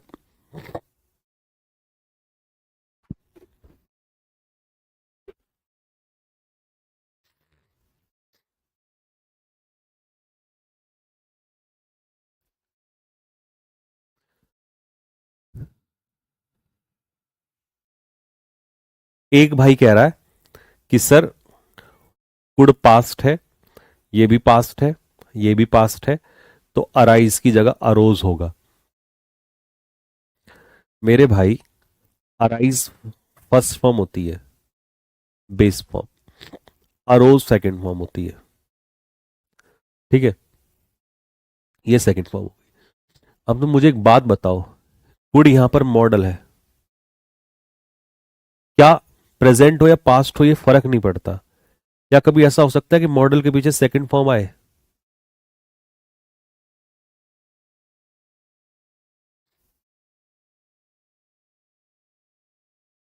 मॉडल के पीछे हमेशा बेस फॉर्म आती है, हमेशा, ऑलवेज बेस फॉर्म। तो तुम अरोज कैसे कर सकते हो? ठीक है, चलो अब एक बार पढ़ लो, हो सकता है इसमें मिस्टेक ना हो, कोई गलती हो गई हो, पर जबरदस्ती नहीं निकालेंगे हम। देखो, द कमेटी केयरफुली एग्जामिन्ड, अब मैं तोड़ना शुरू करता हूं, सब्जेक्ट हो गया, वर्ब हो गई, एग्जामिन कैसे किया, केयरफुली किया, ये भी सही हो गया। किसको एग्जामिन किया? The first three, ordinal plus cardinal, पहले तीन प्रपोजल्स को, ये भी सही हो गया। क्यों किया? बिकॉज, क्योंकि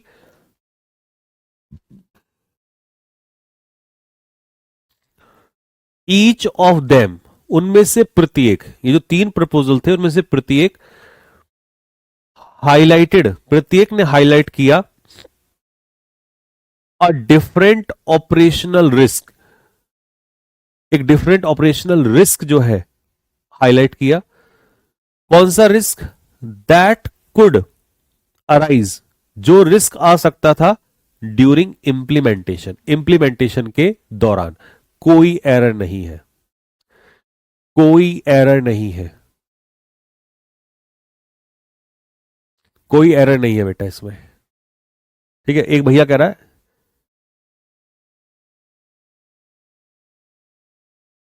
क्या कह रहा है?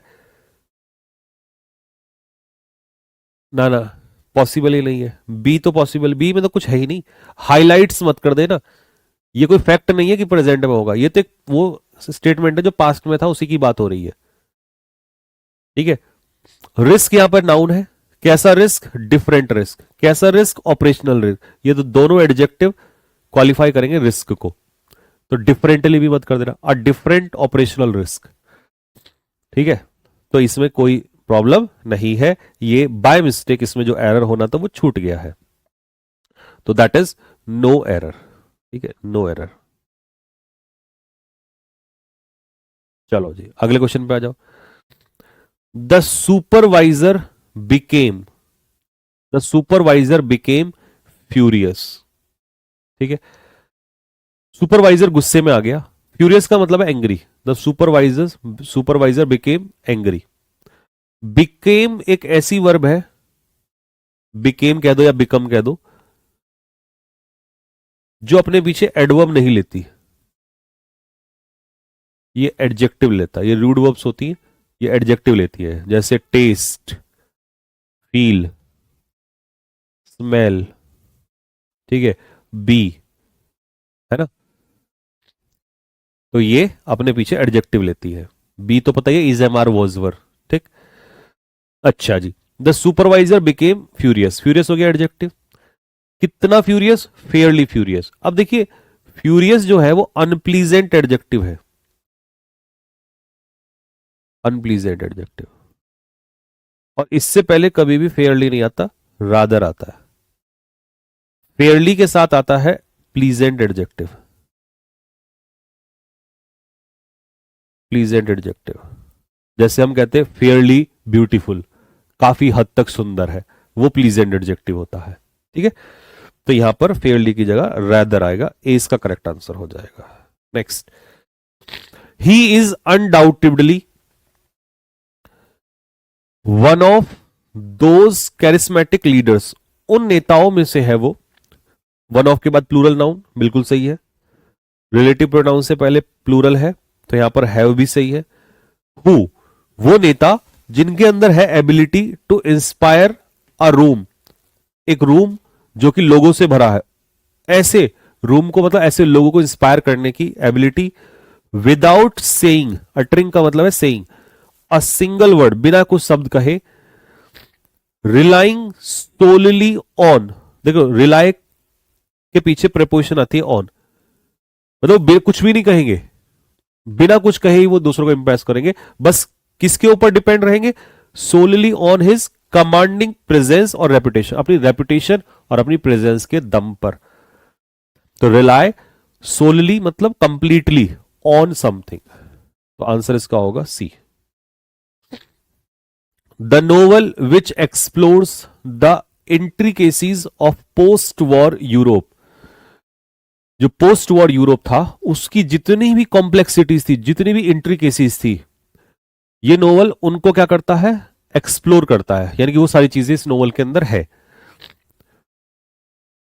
Is one of those rare books, ये नोवेल, फिर से वन ऑफ आ गया, वन ऑफ के बाद प्लूरल नाउन आ गया, ये उन रेयर बुक्स में से है दैट कैप्चर, अब बुक्स प्लूरल है तो कैप्चर में ऐसे एस नहीं लगेगा, that capture the imagination of the reader, जो रीडर की इमेजिनेशन को कैप्चर करते हैं, एंड रेफ्यूज लेट गो, जाने से, until the very last page, जब तक कि आखिरी जो पेज है, हैज नॉट बीन टर्न, जब तक कि आखिरी पेज जो है वो टर्न ना हो जाए, यानी कि पलट ना जाए, तब तक उसको रोक के रखता है ये नोवेल। अब आप इसको एक बार फिर से पढ़ लो, अगर कहीं भी कोई प्रॉब्लम दिखाई दे रही है तो मुझे एक बार बता दो कि भैया यहां पर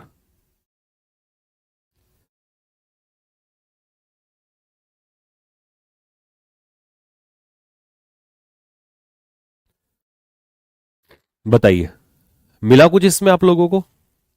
जबरदस्ती वाला एरर मत निकालना, अगर नहीं हो तो छोड़ देना, ठीक है। वहां पर मत छोड़ना, वहां पर तो एरर निकलेगा ही, क्योंकि जब चार ऑप्शन है तो निकलेगा ही। चलिए, द नोवल विच एक्सप्लोर्स, तो देखिए नोवल सिंगुलर है, नोवल के लिए रिलेटिव प्रोनाउन बिल्कुल सही है यहां पर, ठीक है। रेफ्यूजेस होगा,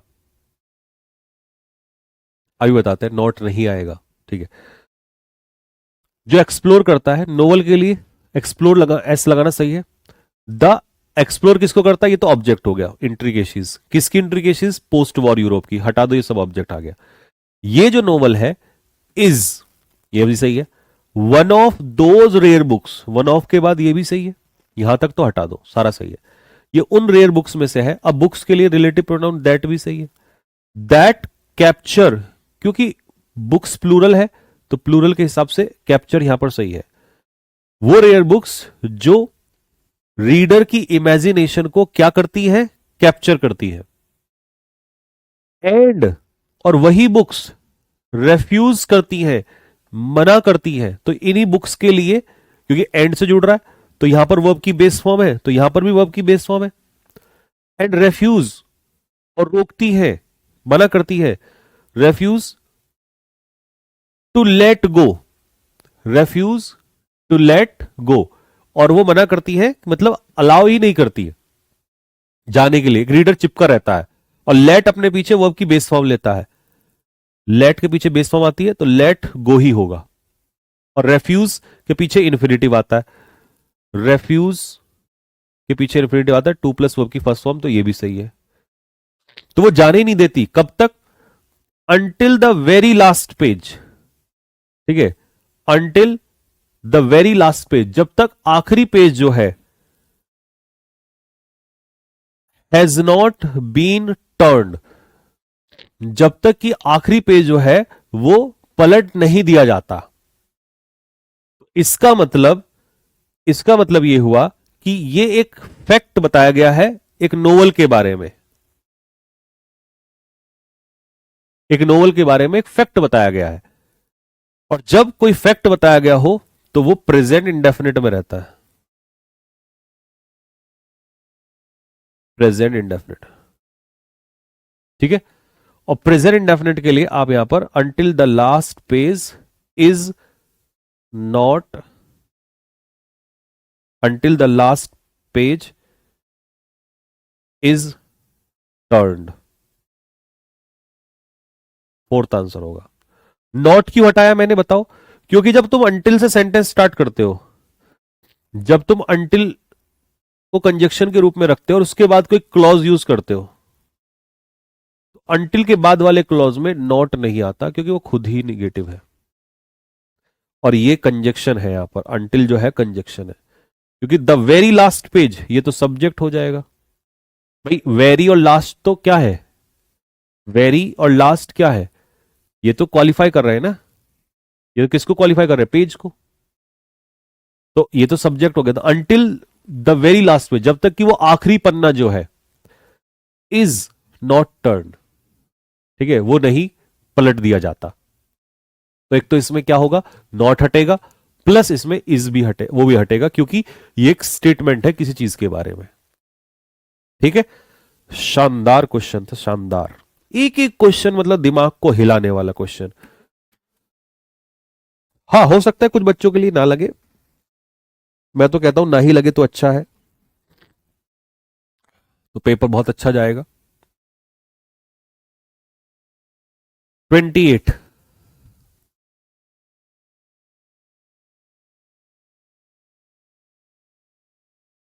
इब्राहिम लिंकन के नोवेल की बात हुई है इसमें, अच्छा तुमने पढ़ा है। मोर देन वन कैंडिडेट एक से ज्यादा candidate from the opposition party has raised serious objection. देखिए मोर देन वन के साथ सिंगुलर नाउन आता है और वर्ब भी सिंगुलर आती है। एक से ज्यादा कैंडिडेट जो है उसने सीरियस ऑब्जेक्शंस उठाए हैं किसके regarding? Fairness of the recent concluded electronic voting process. जो अभी इलेक्ट्रॉनिक वोटिंग प्रोसेस हुआ है इसकी फेयरनेस के ऊपर सवाल उठाए हैं। साइटिंग डिस्क्रिपेंसीज, और उन्होंने अनियमितताएं बताई हैं इन द फाइनल टैली, कि भैया जो फाइनल जो रिजल्ट आया फाइनल टैली उसमें कुछ गड़बड़ियां हुई हैं। दोबारा से पढ़ लो फटाफट, कुछ मिला हो तो मुझे बता दो।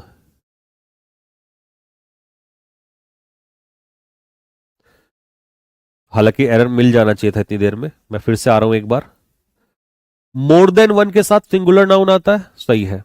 सिंगुलर नाउन के साथ सिंगुलर वर्ब आती है, ये भी सही है।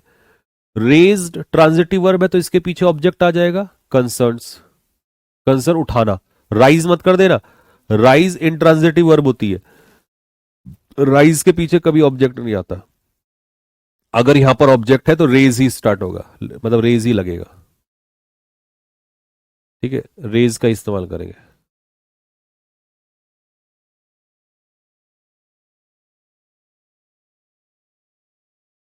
ठीक है, चलो मैं बताता हूं। अबे भैया हैज नहीं होगा, हैव नहीं होगा, हैज ही होगा। ज्ञान सक्सेना और राम बिहारी, तुम लग रहे हो मोर देन वन तो एक से ज्यादा। अबे तुम गधे, भूल गए क्या कॉन्सेप्ट? मोर देन वन में वन के हिसाब से नाउन आता है, और जब वन के हिसाब से नाउन आएगा तो फिर सिंगुलर वर्ब आएगी। ठीक है, अगर यहां टू होता, मोर देन टू कैंडिडेट्स, तब प्लूरल होता। ठीक है, तो हैज रेज्ड सीरियस ऑब्जेक्शंस, इन्होंने सीरियस ऑब्जेक्शन उठाए हैं फेयरनेस को लेकर। किसकी फेयरनेस को लेकर? Fairness of the electronic voting process. ठीक है, इलेक्ट्रॉनिक वोटिंग प्रोसेस को के ऊपर सवाल उठाए हैं। कौन सा इलेक्ट्रॉनिक प्रोसेस? जो कंक्लूड हुआ है। ठीक है, कंक्लूड हुआ है। कैसे कंक्लूड हुआ है? अभी अभी कंक्लूड हुआ है। तो कंक्लूडेड, जिस जो कंक्लूड हुआ है अभी। ठीक है, पास्ट पार्टिसिपल है ही एडजेक्टिव। कब कंक्लूडेड? अभी अभी कंक्लूडेड। तो एडजेक्टिव से पहले एडवर्ब आएगा, रिसेंटली कंक्लूडेड। रिसेंट कंक्लूडेड नहीं, रिसेंटली कंक्लूडेड। ये आंसर होगा इसका, तो आंसर 3 हो जाएगा इसमें। ठीक है जी, सिंपल क्वेश्चन था, बस पहचानने की प्रॉब्लम थी इसमें। Considering the rapid depletion of our natural resources, क्योंकि हमारे नेचुरल रिसोर्सेज जो है वो बहुत तेजी से कम होते जा रहे हैं, इसको ध्यान में रखते हुए इट इज हाई टाइम, अब वो समय आ चला है, दैट जब ग्लोबल कम्युनिटी को रियलाइज करना चाहिए। High time, about time, now time के बाद आने वाला क्लॉज जो है क्या होगा बताओ? क्योंकि वो अनरियल होता है, अनरियल होता है तो इसमें क्या हो जाएगा? वर्ब की सेकंड फॉर्म हो जाएगी, तो ये हो जाएगा रियलाइज्ड। रियलाइज्ड सेकंड आंसर हो जाएगा। आई लुक फॉरवर्ड टू, ध्यान रखना दोस्तों ये फ्रेजल वर्ब बहुत इंपॉर्टेंट है। लुक फॉरवर्ड टू का मतलब होता है किसी चीज की उम्मीद करना। तो इसमें टू होती है प्रेपोजिशन, और प्रेपोजिशन के पीछे आता है जिरंड। ठीक है, मैं तुमसे मिलने की उम्मीद करता हूं। ठीक है, इन पर्सनली, नहीं नहीं नहीं, पर्सनली तो एडवर्ब होता है और इन प्रेपोजिशन होती है। तो अब सबसे पहले समझो, या तो कहो in person, in person is equal to personally.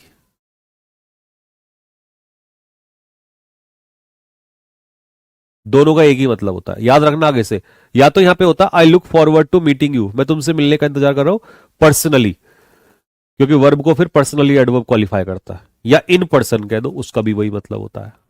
ठीक है, तो आंसर होगा इसका A. You must strictly adhere, तुम्हें स्ट्रिक्टली फॉलो करना चाहिए, एडहेयर करना चाहिए टू द सेफ्टी गाइडलाइंस। किसको फॉलो करना चाहिए? सेफ्टी गाइडलाइंस को। Provided,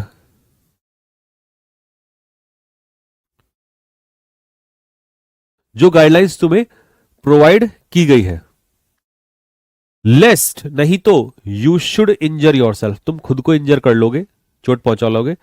while operating this heavy machinery, इस हैवी मशीनरी को ऑपरेट करते समय। विच, अब मशीनरी के लिए विच आ गया तो यहां पर रिक्वायर सही है क्योंकि मशीनरी सिंगुलर नाउन होता है, uncountable. Which requires a high level of preciseness, देखिए प्रिसाइज होता है क्लैरिटी, एडजेक्टिव, इसका नाउन कभी भी प्रिसाइजनेस नहीं होता, इसका नाउन होता है प्रीसीजन। ठीक है, जिसको काफी अच्छी क्लैरिटी की जरूरत है इस मशीन को चलाने के लिए, तो प्रिसाइजनेस की जरूरत नहीं है, प्रीसीजन की जरूरत है। नेक्स्ट, अगला है? क्यों? चलो ये वाला करके दिखाओ।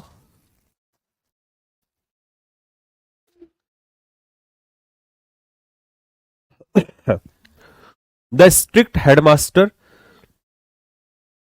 ये हो गया हमारा सब्जेक्ट, मेड हो गई हमारी वर्ब, नहीं सेकंड फॉर्म है तो बेस फॉर्म नहीं है, पास्ट में चल रहा है। ठीक है, मेड द मिशीवियस स्टूडेंट्स, अच्छा सीवियस शरारती बच्चों से उसने उनको क्या करा, खड़ा कर दिया, क्लासरूम के बाहर खड़ा किया उसने।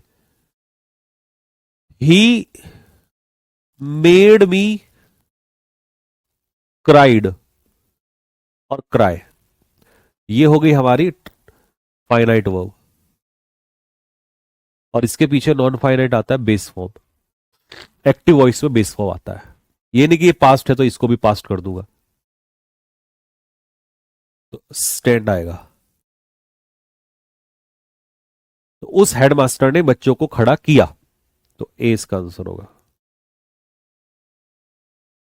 आई bade him to go away and never show his face again, मैंने उससे कहा कि भाई चला जा, अब दोबारा चेहरा मत दिखाना।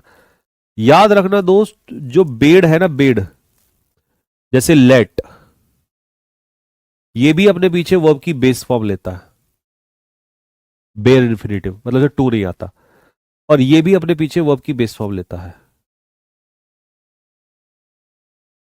ठीक है जी, तो यहां सीधा आंसर हो जाएगा I bade him go away, to हट जाएगा। ठीक है, और इसीलिए तो I bade him go away, I bade him, sorry, I bade him show his face, मतलब मैंने बेड का मतलब होता है एक तरीके से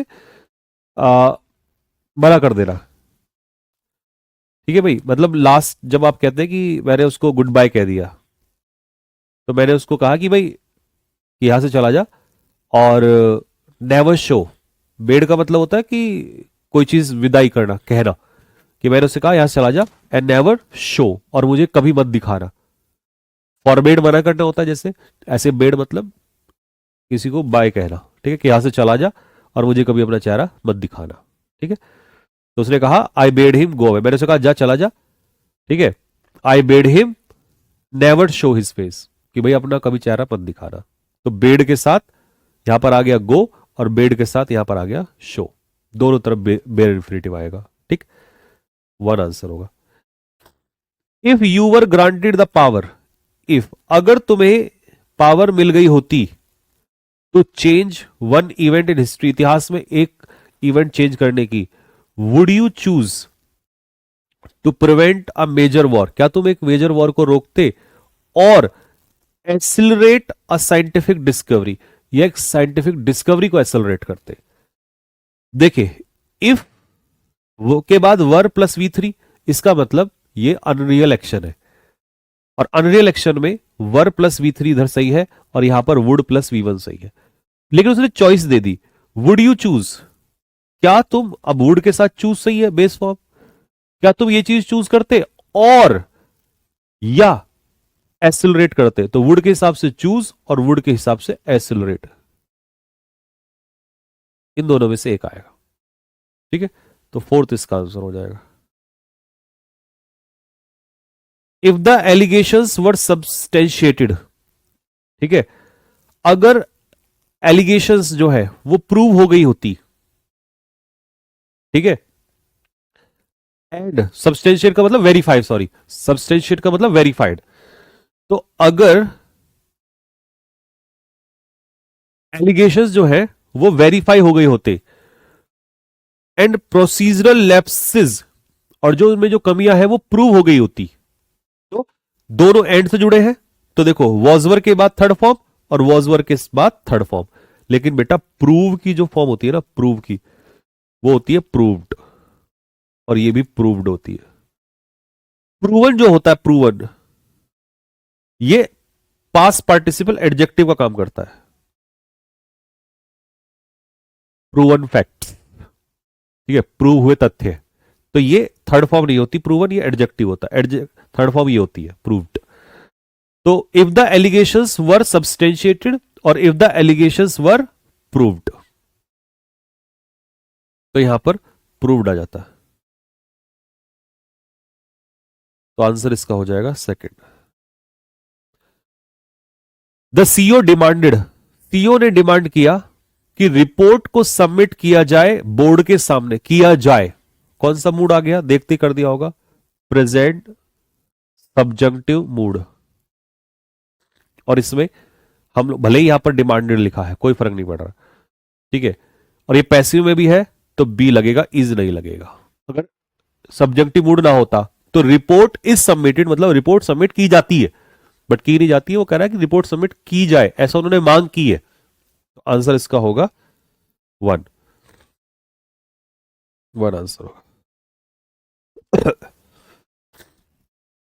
अगला question, no sooner had the proposal been circulated, जैसे ही प्रपोजल सर्कुलेट हुआ वैसे ही ऑब्जेक्शंस खड़े हो गए। ये तो सिंपल है, देखते ही लगा दिया होगा आपने। नेक्स्ट, सी स्पोक कंसाइजली, कंसाइज एडजेक्टिव होता है, कंसाइजली एडवर्ब होता है, और ये वर्ब है तो वर्ब के पीछे हमें एडवर्ब चाहिए। टू इसका आंसर हो जाएगा। अगला क्वेश्चन देखो,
देखो अगला question, so intense was the resistance, विरोध इतना ज्यादा था, रेजिस्टेंस इतना ज्यादा था कि, देखो इसको आप ऐसे भी लिख सकते हो, the the resistance, the resistance was so intense that, लेकिन इसने इन्वर्जन करके लिख दिया। जब भी सो से स्टार्ट करोगे आप, ठीक है, आगे एडजेक्टिव या एडवर्ब ऑफ मैनर लगाओगे, एडजेक्टिव या एडवर्ब ऑफ मैनर लगाओगे, ठीक है, तो आप उसको इन्वर्जन कर सकते हो, उल्टा भी लिख सकते हो, ठीक है। तो so intense was the resistance that की द प्रपोजल, जो प्रपोजल था, नॉट ओनली फेल्ड, ना केवल वो फेल हुआ, प्रपोजल क्या हुआ, फेल हो गया, बट ऑल्सो फेस्ड, इस प्रपोजल ने फेस किया, क्रिटिसिज्म फेस किया। जैसे आई फेस्ड द क्रिटिसिज्म, मैंने क्रिटिसिज्म फेस किया। तो आई सब्जेक्ट, फेस हो गई वर्ब, यहां पर ये ट्रांजिटिव वर्ब है तो ये अपने पीछे ऑब्जेक्ट लेता है, प्रीपोजिशन नहीं आता, ठीक है। फेस्ड जब भी एक्टिव वॉइस में यूज होगा, सामना करना, तो ये अपने पीछे प्रीपोजिशन नहीं लेता, तो यहां पर फेस्ड के पीछे विद नहीं आएगा। इस प्रपोजल ने ना केवल ये फेल हुआ बल्कि फेस किया क्रिटिसिज्म, तो तीसरा आंसर होगा he face the criticism, I face the criticism, with नहीं आएगा, ठीक है। तो आंसर इसका सी होगा। ये सीजीएल 2025 का ही क्वेश्चन है। अगर कभी किसी बच्चे के मन में ऐसा आए कि इतने भयानक भयानक क्वेश्चन, तो बेटा इसमें बहुत सारे क्वेश्चन सीजीएल वाले ही हैं, तो समझो लेवल यही है। The courts have been actively to uphold the interest, have been actively, अगर मैं कहूं आई एम एक्टिवली तो कहोगे नहीं सर आई एम एक्टिव होगा, बी की फॉर्म है, लिंकिंग वर्ब है, सब्जेक्ट के ही बारे में इंफॉर्मेशन दे रही है, तो नाउन या प्रोनाउन की इंफॉर्मेशन कौन देगा, एडजेक्टिव देगा। तो कोर्ट क्या है, एक्टिव है, एक्टिवली नहीं है, एडजेक्टिव आएगा। अच्छा ये मैंने 4-5 क्वेश्चन जो थे ना इसमें उसके डाल दिए थे टीसीएस पैटर्न के, ठीक है, क्योंकि आपको पता है नए वाले पैटर्न में नो एरर नहीं दे रहा है, तो मैंने 5-6 क्वेश्चन टीसीएस के भी डाले थे, ठीक। अच्छा, what happens to all those students on the voyage, समुद्री यात्रा पर उन सारे विद्यार्थियों के साथ क्या हुआ, was not known to anybody, किसी को यह बात नहीं पता थी कि उनके साथ क्या हुआ था, तो हैपेंड। अच्छा एक बात बताओ, कैसा फील हो रहा है अभी, कैसा फील हो रहा है, ईमानदारी से बताना। जब आपने ये जो लंग, क्योंकि दिमाग भी हैंग हो गया होगा करते करते और कम वक्त समझ ही नहीं आता कहां एरर है, हालांकि बाद में पता चलता है यार ये तो एरर तो आसान था। जब आपने एडिक्विटी को किया और बिल्कुल एडिक्विटी के लेवल कवर किया, इस पूरे लेवल को कवर करने के बाद जब आपको मैंने टीचर्स के क्वेश्चंस दिए तो कैसा फील हुआ आपको, लग रहा है कुछ इनमें, जबकि पहले यही क्वेश्चन बहुत टफ होते थे, बट कहते हैं कि जब आप एक लेवल पे पहुंच जाए ना, हालांकि उस पर चढ़ना बहुत टफ है, लेकिन उसके बाद जो नीचे की दुनिया है ना वो बहुत बहुत छोटी लगती है।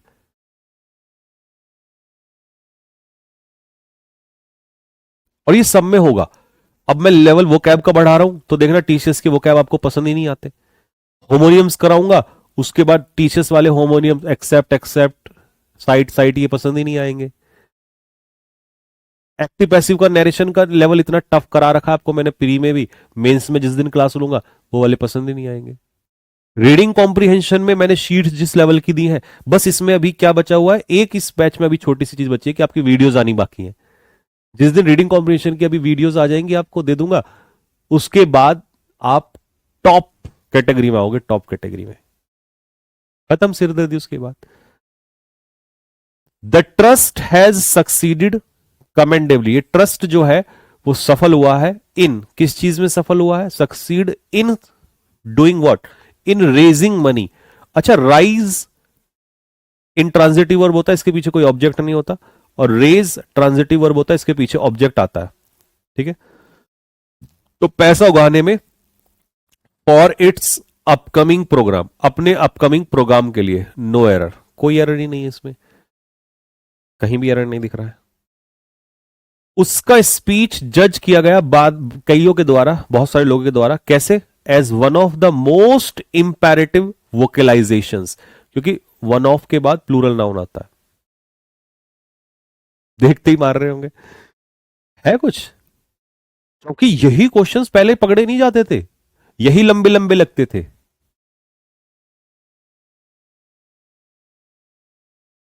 लप्पू से क्वेश्चन है। 48 इन एडिशन टू, अब देखो इन एडिशन टू क्या होता है, बिसाइड्स। बिसाइड्स क्या है, प्रेपोजिशन। इन एडिशन टू भी प्रेपोजिशनल फ्रेज है, ये प्रेपोजिशन ही होता है। और प्रेपोजिशन अपने पीछे क्या लेता है, जिरन लेता है।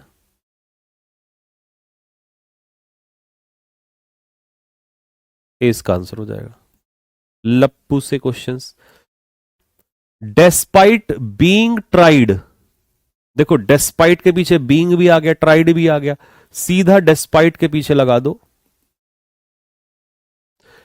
अब यहां पर क्योंकि ट्राई जो है एक वर्ब है, तो आपको बीइंग लगाने की जरूरत नहीं है। डेस्पाइट ट्राइंग हिज बेस्ट, क्योंकि प्रपोजिशन अपने पीछे जिरन लेता है। और ट्राइंग हिज बेस्ट, अपना बेस्ट देने के बावजूद। ठीक है, किस चीज में, लोगों को कन्विंस करने में। तो आंसर इसका हो जाएगा बी। और लास्ट क्वेश्चन, माई डॉक्टर न्यू, मेरा डॉक्टर जानता था, पास्ट में है। दैट, की, आई वुड इसलिए आया क्योंकि पास्ट में है। आई वुड इवेंचुअली रिकवर, और मॉडल अपने पीछे वर्ब की बेस फॉर्म ही लेता है। तो मैं फाइनली क्या करूंगा, आई वुड रिकवर, तो बेस फॉर्म ही लगाना, कभी रिकवर्ड कर दो। I would recover and I would do भी सही है, क्योंकि वुड के हिसाब से डिड मत कर देना। I would do the kind of work, कि मैं रिकवर करूंगा और मैं काम करूंगा। कैसा काम करूंगा, I would be doing before, वो काम जो मैं पहले से करता हुआ आ रहा था। तो ये चीज जो है ये पहले से होती आ रही थी, तो वहां वुड नहीं होगा। तो I had been doing before, I had been, क्योंकि ये चीज, भाई वुड तो आगे इसलिए आया ना कि वो रिकवर होगा और वो काम करेगा।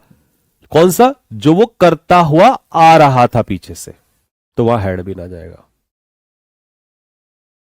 या ऐसा कह सकते हो, I had done before, I had done before, ये ज्यादा सही रहेगा। क्यों, क्योंकि बिफोर मतलब जो वो पहले कर चुका है, तो ये हटा दो, आई हैड डन बिफोर।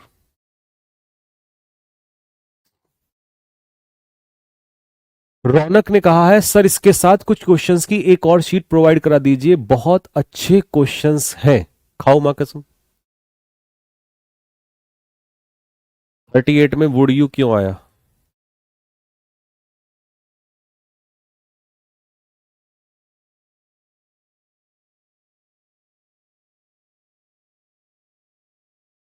अच्छा आप ये सोच रहे थे कि जब हम if plus subject plus verb की सेकंड फॉर्म, ये अनरियल हो गया पहला क्लॉज, तो यहां पर सब्जेक्ट टू प्लस वुड आना चाहिए था। तो मैं ऐसा डाउट दूर करूंगा बेटा। If you were a bird, अगर तुम एक चिड़िया होते, यू वुड फ्लाई हाई, तुम ऊंची उड़ान भरते। और या मैं ये भी लिख सकता हूं, भाई ये तो एक असर्टिव सेंटेंस हो गया। दूसरा, मैं क्वेश्चन पूछ रहा हूं, वुड यू फ्लाई हाई, बस यहां क्वेश्चन मार्क लगा दूंगा। ऐसे भी तो कह सकते हो, अगर तुम एक चिड़िया होते, क्या तुम ऊंची उड़ान भरते, पूछ रहा है बस। आपने सोचा अरे वुड शुरू में कैसे आ गया। सारे पेज खुल जाएंगे बेटा, धीरे धीरे, टेंशन ना ले। जो बैच तुमने लिया है वो 2025 में आने वाले बच्चों को बारूद बनाएगा 26 में।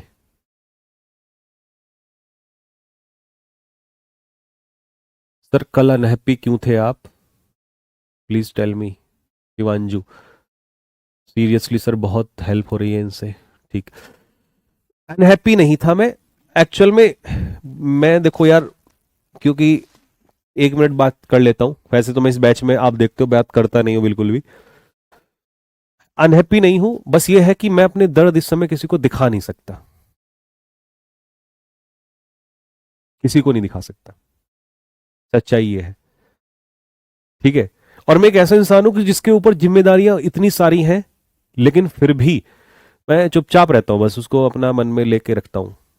मैं इस समय इतनी समस्याओं से जूझ रहा हूं, क्योंकि मैं ऐसे कैरेक्टर का व्यक्ति नहीं था, या मेरा ऐसा नेचर नहीं था कि पहले तो मुझे बैठ के पढ़ाना पसंद नहीं था, पहली बात। दूसरा, आपने देखा होगा कि मैं जब पढ़ाता हूँ तो बिल्कुल खड़ा होके उछल कूद के ये सब, और वो मेरा रियल कैरेक्टर नहीं है। वो सिर्फ इसलिए क्योंकि मुझे पता है कि बच्चों को एंटरटेन करना जरूरी है, नहीं तो 2-2 3-3 घंटे, जैसे अभी मेंस के बच्चे हो आप, या अच्छे मान लो सीरियस हो सारे, तो आपके साथ नहीं चलता, क्योंकि मुझे पता है कंटेंट मैटर करेगा। वहां इंपॉर्टेंट इसलिए हो जाता है कि वो बच्चा ना फर्स्ट टाइम बिगिनर, और बिगिनर ज्यादा देर आपको पता है 30 मिनट के बाद तो सिर खुजाने लग जाता है, तो इसलिए उसके साथ ऐसा बनना पड़ता है। दूसरा, अभी मेरे साथ एक समस्या क्या चल रही है इस समय पर, कि देखो क्लासेस तो लेनी लेनी पड़ रही हैं, उसके अलावा जैसे आप देख रहे होंगे मेरा जुकाम, हल्का सा फीवर भी मुझे हुआ, सीरियसली मुझे फीवर भी हुआ है अभी, ठीक है। आज थोड़ा हल्का ठीक हूं, अदरवाइज मुझे फीवर भी कई दिन, जिस दिन बैच स्टार्ट हुआ था तभी से। अब आप कहोगे कि भैया आप तो इतने फिजिकली फिट, बस यही क्वेश्चन जो है अब मेरे लिए मुसीबत बन रहा है। कैसे? कि मैं फिजिकली फिट था, अभी नहीं हूं। अभी सीरियसली मेरे को इतनी समस्या आ रही है कि मैं 3 महीने से बिस्तर पे लेटा हूं। मैं खड़ा हो जाता हूं ना, तो मेरे को दर्द होने लग जाता है। एक प्रोग्राम था, मैं उसमें बच्चों का था, उसमें थोड़ा सा नाचने, वो भी मैं एक पैर पे नाच रहा हूं वहां पे, उस दिन ही मेरे को दिक्कत हो गई। मैं बैठा रहता हूं, मेरी कमर में, लोअर बैक में प्रॉब्लम आने लगी है, क्वेश्चंस दिन भर बनाता रहता हूं। बस एक फायदा हुआ है, कंटेंट, कि पहले मेरा टाइम जो है जिम में, एक्सरसाइज में, इधर उधर भी जाता था, अब मैं दिन में, लेकिन मेरे लिए मेंटली हैरासमेंट हो गया मेरा, बिल्कुल इतना मैं, मतलब इतना ज्यादा मैं वो हो चुका हूं मेंटली टॉर्चर, कि मेरी जो लोअर बैक है ना, मेरा बैठने के, मतलब जब आप बैठते हो ना तो मेरे दर्द होता है नीचे बैठ, मतलब उसमें इतना प्रॉब्लम हो गया हो। किसी से कह नहीं सकता मैं अपनी बात, किसी को बता नहीं सकता, क्यों? सॉरी।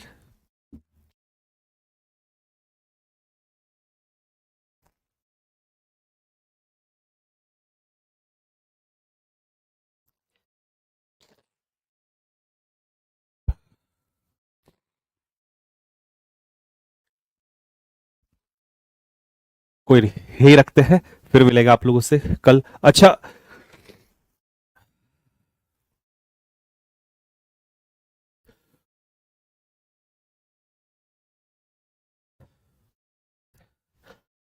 तुम बार बार में वही ले आते हो। तो अभी हमारा सब बढ़िया चल रहा है, सारी चीजें है ना।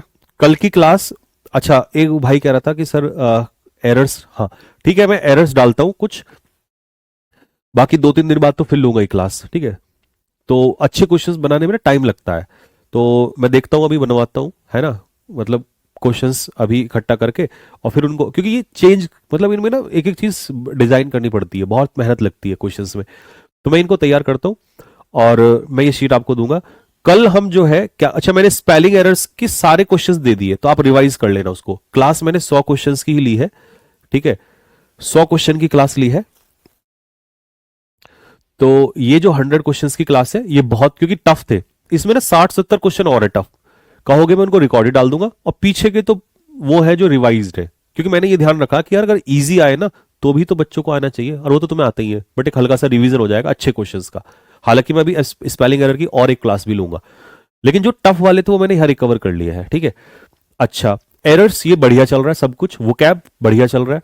अब होमोनियम्स, वॉइस और नरेशन, इनमें से मैं पहले, क्योंकि तीनों बहुत खतरनाक होने वाले हैं मेंस में, तो मैं इन तीनों में से एक क्लास अभी इस वीक में रखने वाला हूं, ठीक है।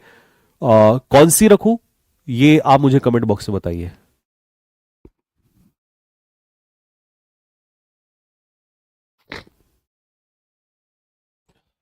कमेंट बॉक्स में एक बार बताइए कौन सी क्लास रखें।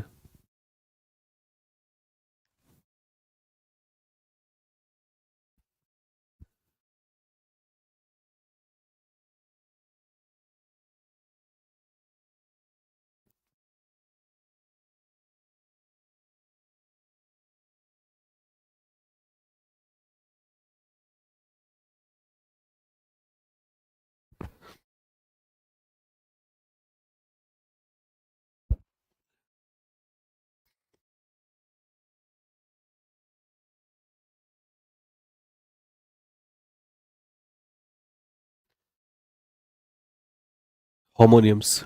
ठीक है, तो ज्यादातर बच्चे होमोनियम्स कह रहे हैं।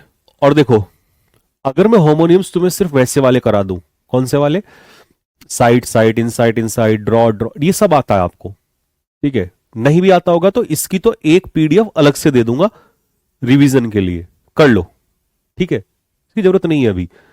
और आता है तो तुम कर लोगे। मैं तुम्हें वर्ड्स दूंगा, इंट्रॉइट, बैले, फाइव, ये सारे वर्ड जो पता ही नहीं है आपको, इस टाइप के रिवीजन कराऊंगा कि अगर उनमें से आया तो तुम्हें आएगा, नहीं तो किसी को नहीं आएगा। इस भारत में वो होमोनियम्स किसी ने नहीं कराए हैं किसी भी मेंस के बैच में। प्री में तो छोड़ो, कोई कराता ही नहीं है। तो मैं वो हारमोनियम्स तुम्हें कब कराऊंगा, मैं तुम्हें कल ही कराऊंगा, चलो कल ही कराता हूं, ठीक है। और मैं ऐसे हारमोनियम्स की 3 क्लास लूंगा तुम्हारी, ठीक। जो इजी वाले की है वो रिकॉर्डेड डाल दूंगा ऐसे ही, तो 2 ही ले लूंगा, फिर 2 बढ़िया हो जाएंगी, कहोगे 3 ले लेंगे। कल के देख के बता देना मुझे, कल के हिसाब से, ठीक है। और बाकी भाई रीडिंग कॉम्प्रिहेंशन की वीडियो मैं आप लोगों को डाल दूंगा, एक तो आज ही डाल दूंगा, एक या 2 कल डाल दूंगा, ठीक है। मैं वही कह रहा हूं ना, मेरे साथ ऐसी चीजें चल रही हैं कि मुझे लग रहा है सब कुछ भगवान ने इसी टाइम पे दे दिया, सारी चीजें रिकॉर्ड करके दी उन्होंने, बता तब तक तो डाली नहीं, उस दिन अगले दिन कह रहे हैं कि कल बताया कि सर वो तो साउंड ही नहीं है। मैंने कहा यार अब क्या करूं मैं, फिर अलग मतलब एक एक चीज इतना शिद्दत से कर रहा हूं, लेकिन भगवान भी ना पूरी ताकत लगा रखी है कि बेटे तू कर, तुझे जो करना है, पर मैं खड़ा हूं तेरे सामने। वही समझ में वही चीज है कि जिंदगी मुझे जीतने नहीं दे रही और हार है मान नहीं रहा हूं। अब ठीक है, जो भी होगा किस्मत में, ठीक। और यहां वो वाला चीज फिट हो जाता, वो वाला नहीं था कि एक आईने में क्या हुआ करता था, भाई ये क्या हो गया, ठीक है। क्या पता क्या लिखा है, क्या चीजें हैं, जो भी हो, पर मैं अपनी मेहनत से कमी नहीं हटूंगा पीछे। नहीं तो डॉक्टर ने पता है क्या बोला कि 6 महीने तो भाई साहब आपको रेस्ट करना है, और यहां तो कम मत क्लासेस क्लासेस क्लासेस, ये सब सारी चीजें छोड़े तो जिम्मेदारी बहुत बड़ी है, ना छोड़े तो समस्या चल ही रही है।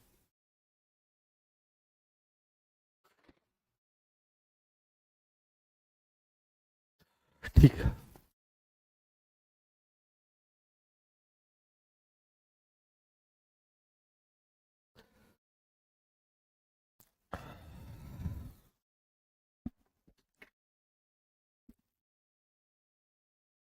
हाँ।